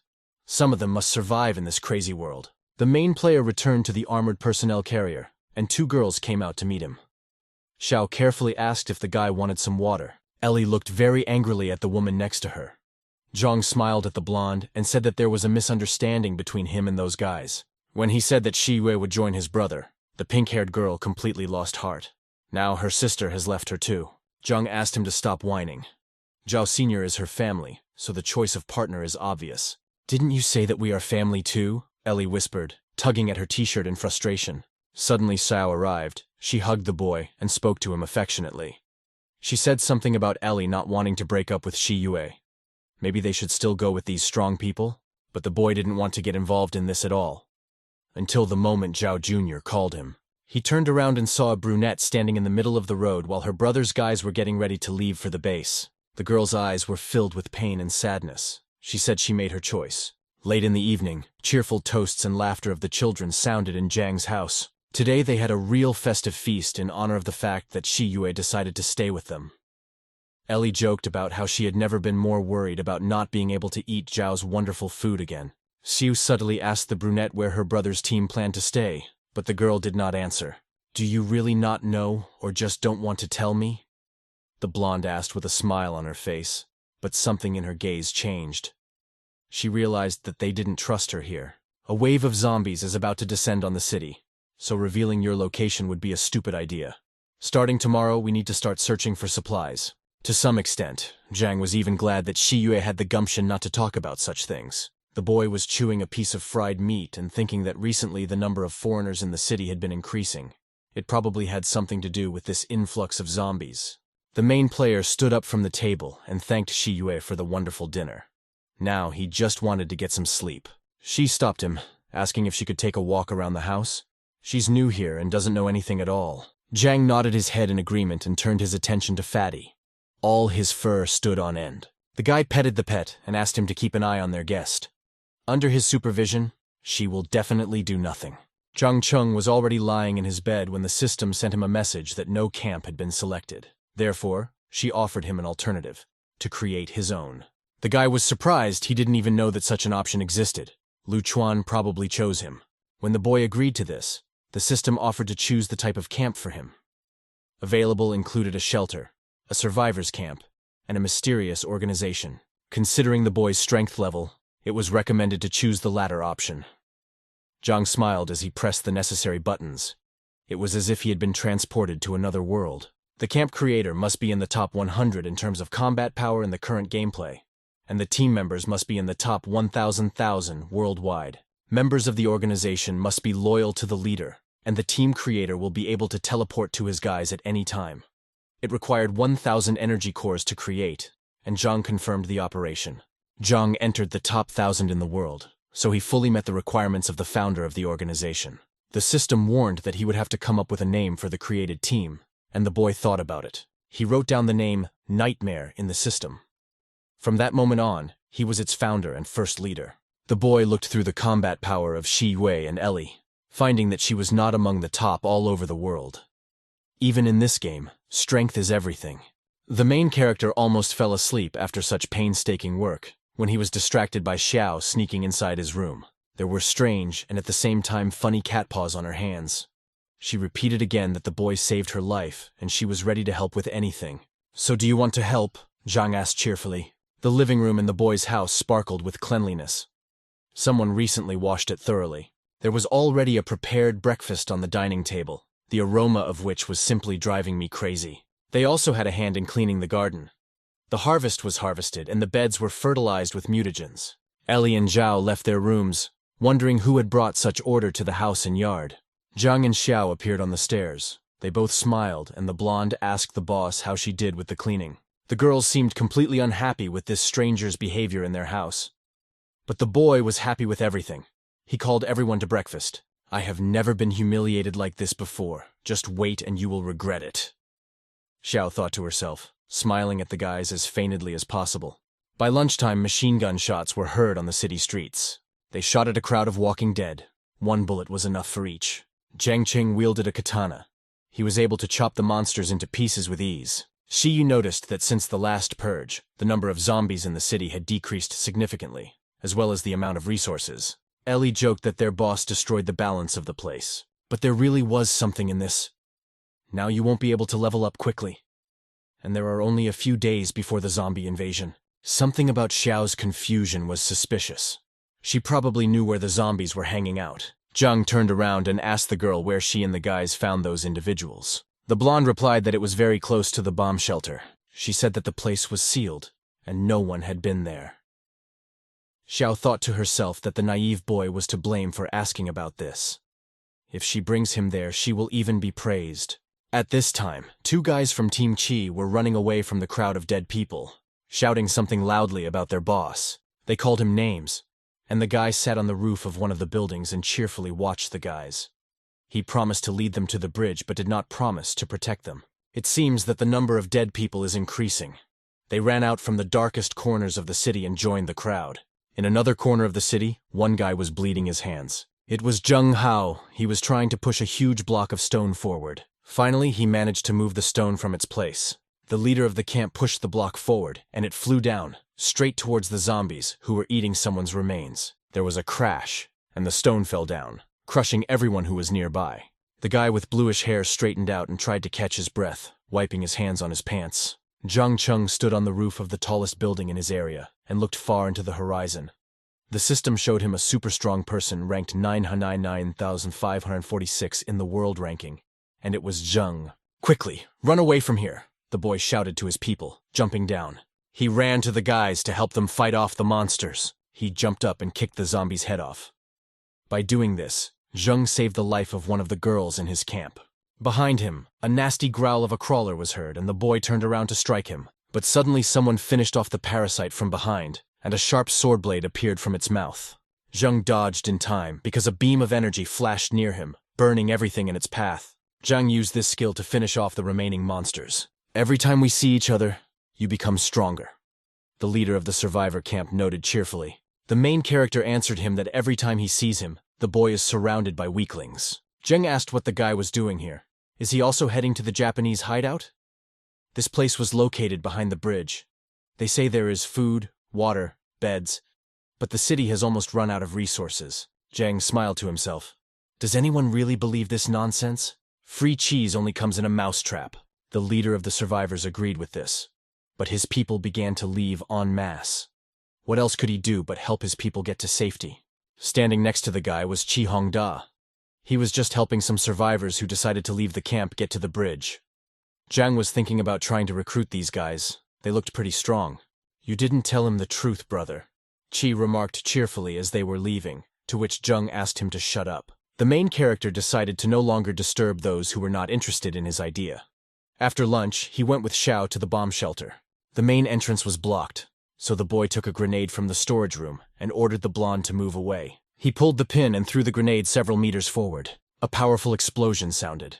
The guys were lucky that they were not hit by shrapnel or flying stones. The girl yelled at the guy because this is a cave and everything could collapse here.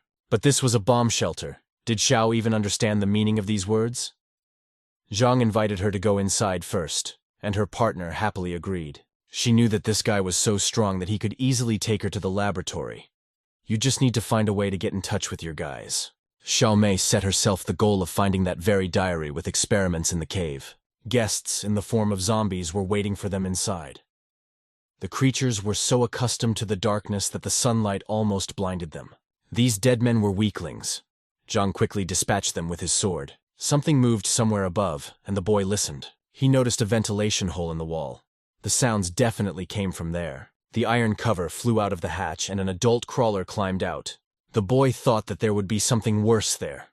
He quickly destroyed the parasite, moving to the side as its corpse collapsed. "You're so strong, boss. You destroyed them all in a matter of seconds."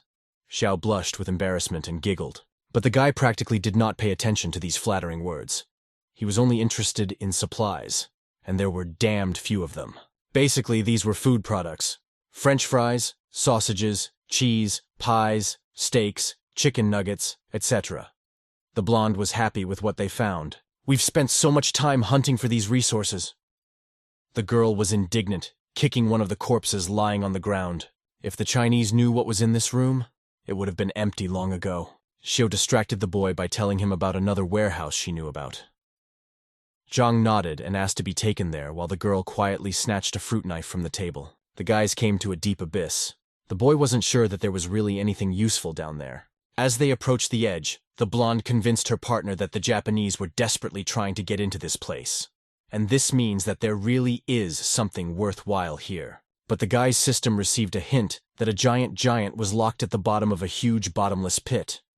It is recommended to take precautions to avoid falling down. Why did Xiao hide this? The system beeped that there was danger behind. If he doesn't take precautions now, he'll end up in a hole. When the guy turned around, Xiao Mei took out a fruit knife and brought it right to his face, shouting, "Die!" Zhang suddenly pulled out the knife, gritting his teeth in anger. This girl dared to betray him. He wanted to grab her completely, but the blonde deftly tripped her up and the guy couldn't resist. "I wish you a happy death, you vile Chinaman!" the girl shouted, throwing her enemy straight into the abyss. She laughed madly, finally putting her plan into action. The main character was flying head over heels.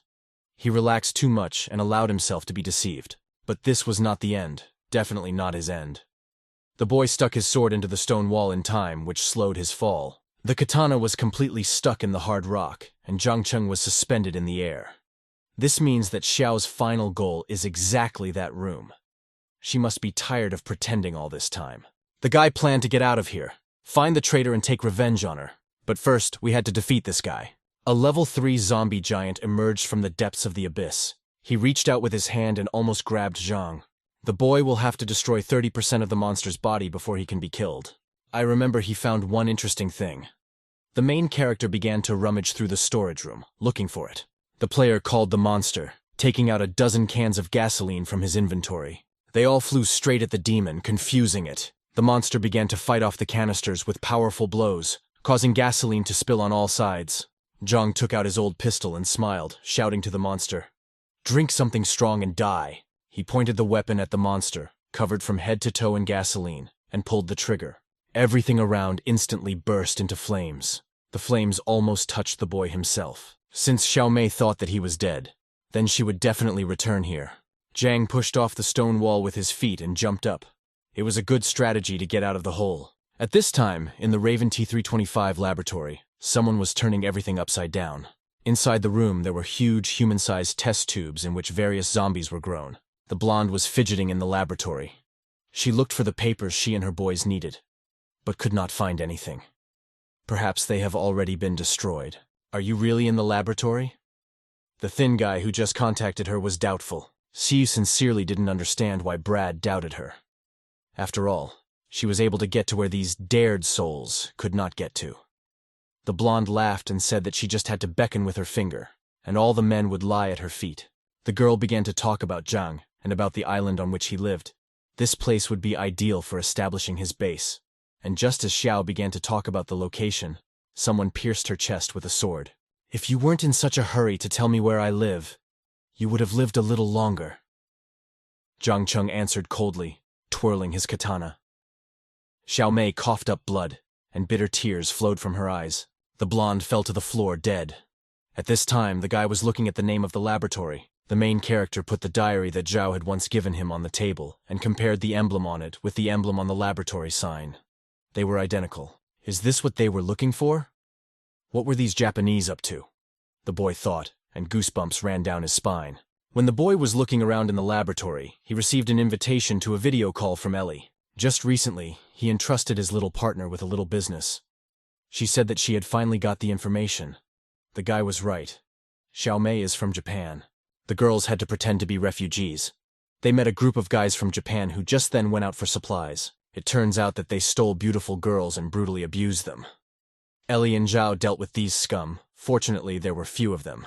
Zhang did not expect this from his partners. He immediately asked if Shiwei was injured. Ellie replied that they were both fine. The girls noticed something was wrong online. They asked Zhang to open the broadcast of a man named Jing Zhi. It seems he had some connection with the Japanese. The main character has never heard this name before.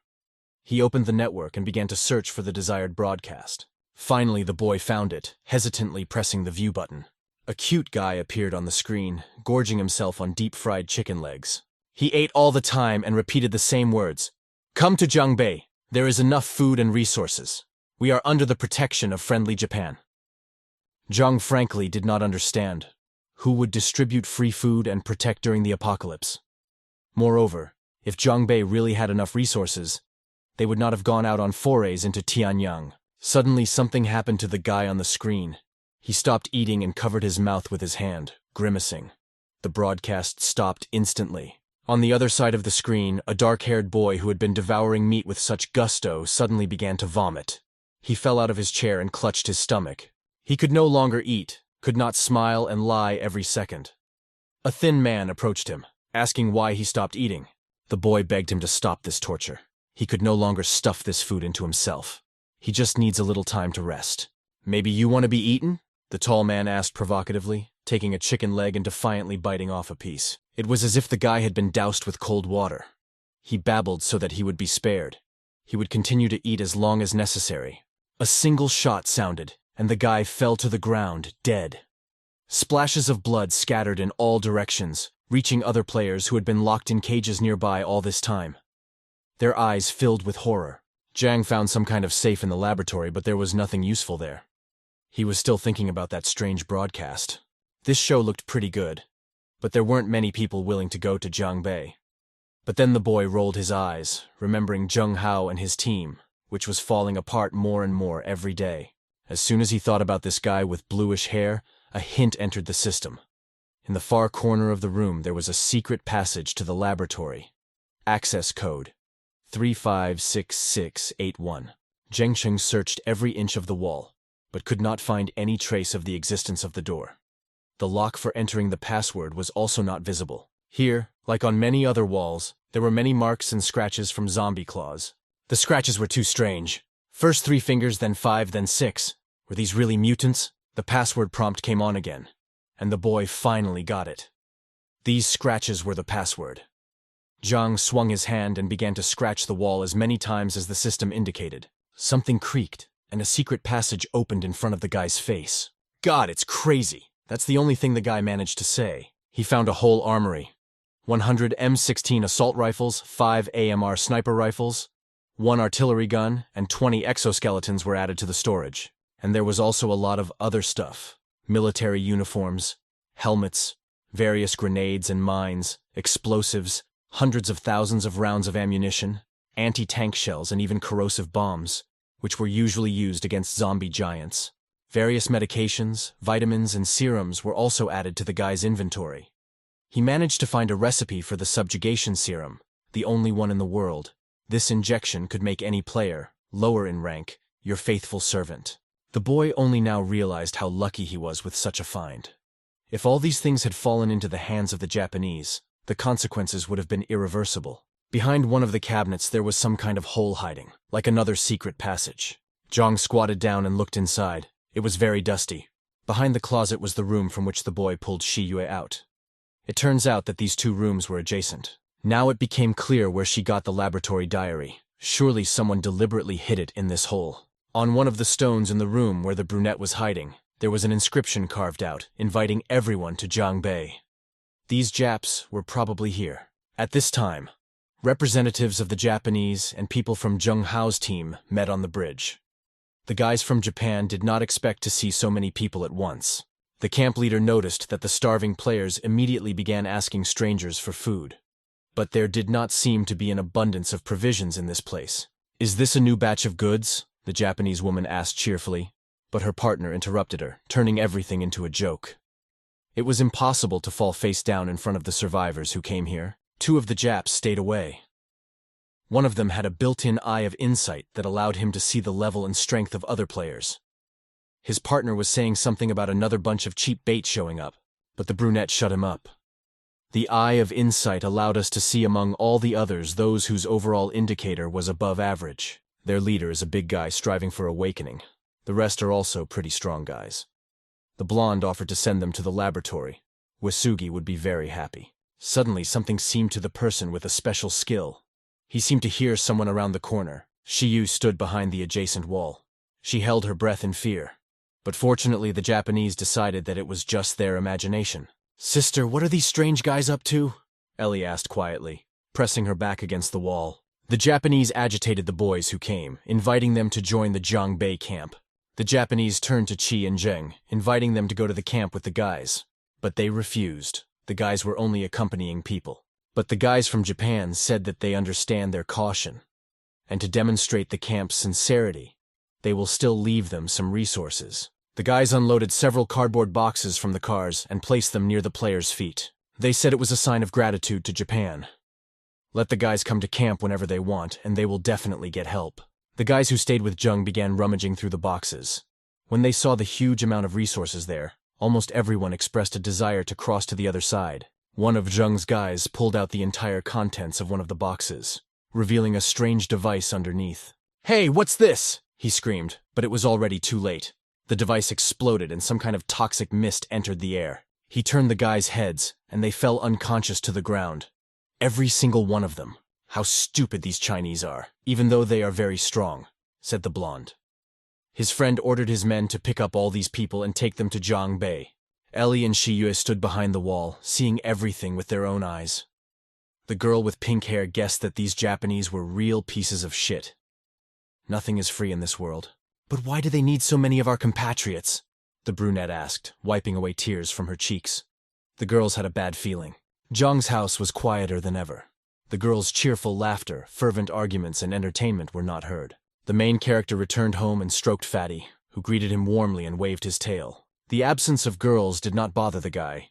He knew they could take care of themselves, but he had a nice gift for his pet. He bought high-quality food for him. The wolf has recently lost a lot of weight. This needs to be corrected.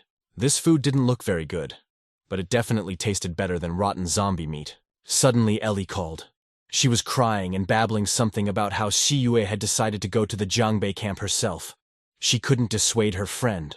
The girl told Zhang the whole story from beginning to end, how the rest of the players were captured. Zhao decided that she could help them. With this sense of justice, she strongly resembles her brother. "Okay, take care. I'll be there soon and figure something out." The boy answered and ended the call. It seems that problems and troubles simply followed the guys. Well, it was time to get to know the enemy they were dealing with better.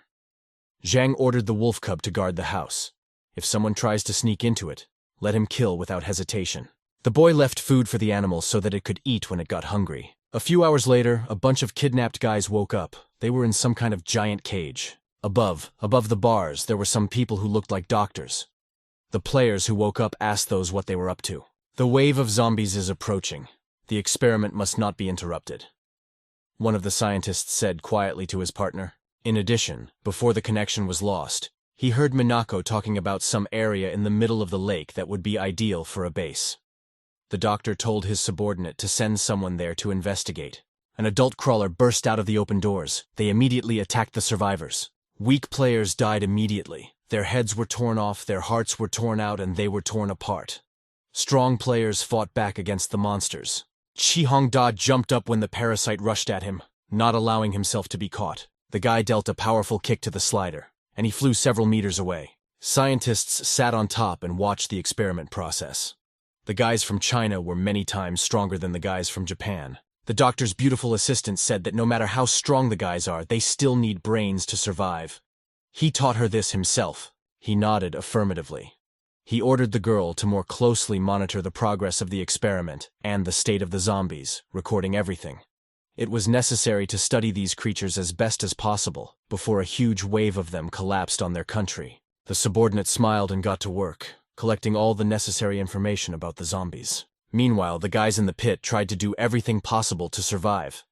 Chi gathered several people around him, protecting them. Suddenly, a whole wave of various bladed weapons fell into the cage, from kitchen knives to samurai swords. The guy looked up. Scientists watched the situation with interest. The doctor said that according to the data received, the Achilles heel of the crawlers is in the back of the head. Those who want to survive, let them take weapons and fight. The survivors will be treated to a simply sumptuous dinner. "May you die, you fucking Jap! I'll kill you all when I get out!" Chi Hongda shouted with madness in his eyes. But the guys had no choice. If they really wanted to survive, they would have to fight for their lives. A large group of players had gathered around the guy. One of the crawlers ran straight towards them. Chi turned around and picked up the axe from the floor. He himself jumped on the parasite and cut it in half. A fierce struggle for life began in the pit. At this time, Shiyue reached Zhang Bei's camp. It was patrolled by several groups of 2 people. The patrol noticed her and ordered her to come out of the shadows, otherwise they would open fire. "Please don't hurt me!" the girl shouted and raised her hands coming out of the shadows. The sight of such a beautiful girl made one of the patrolmen literally drool. They were fascinated by Zhao's beauty. He shouted that she was an incredible beauty and spread his arms, running towards her. In response to the loud screams of the patrolmen, several more people came running. The guys surrounded Shiyue, not allowing her to breathe. The patrolman's eyes lit up unkindly. "Please let me go, I'm ready for anything," the brunette whispered innocently. Her plan worked. It's time to find out what secrets this Zhang Bei camp hides.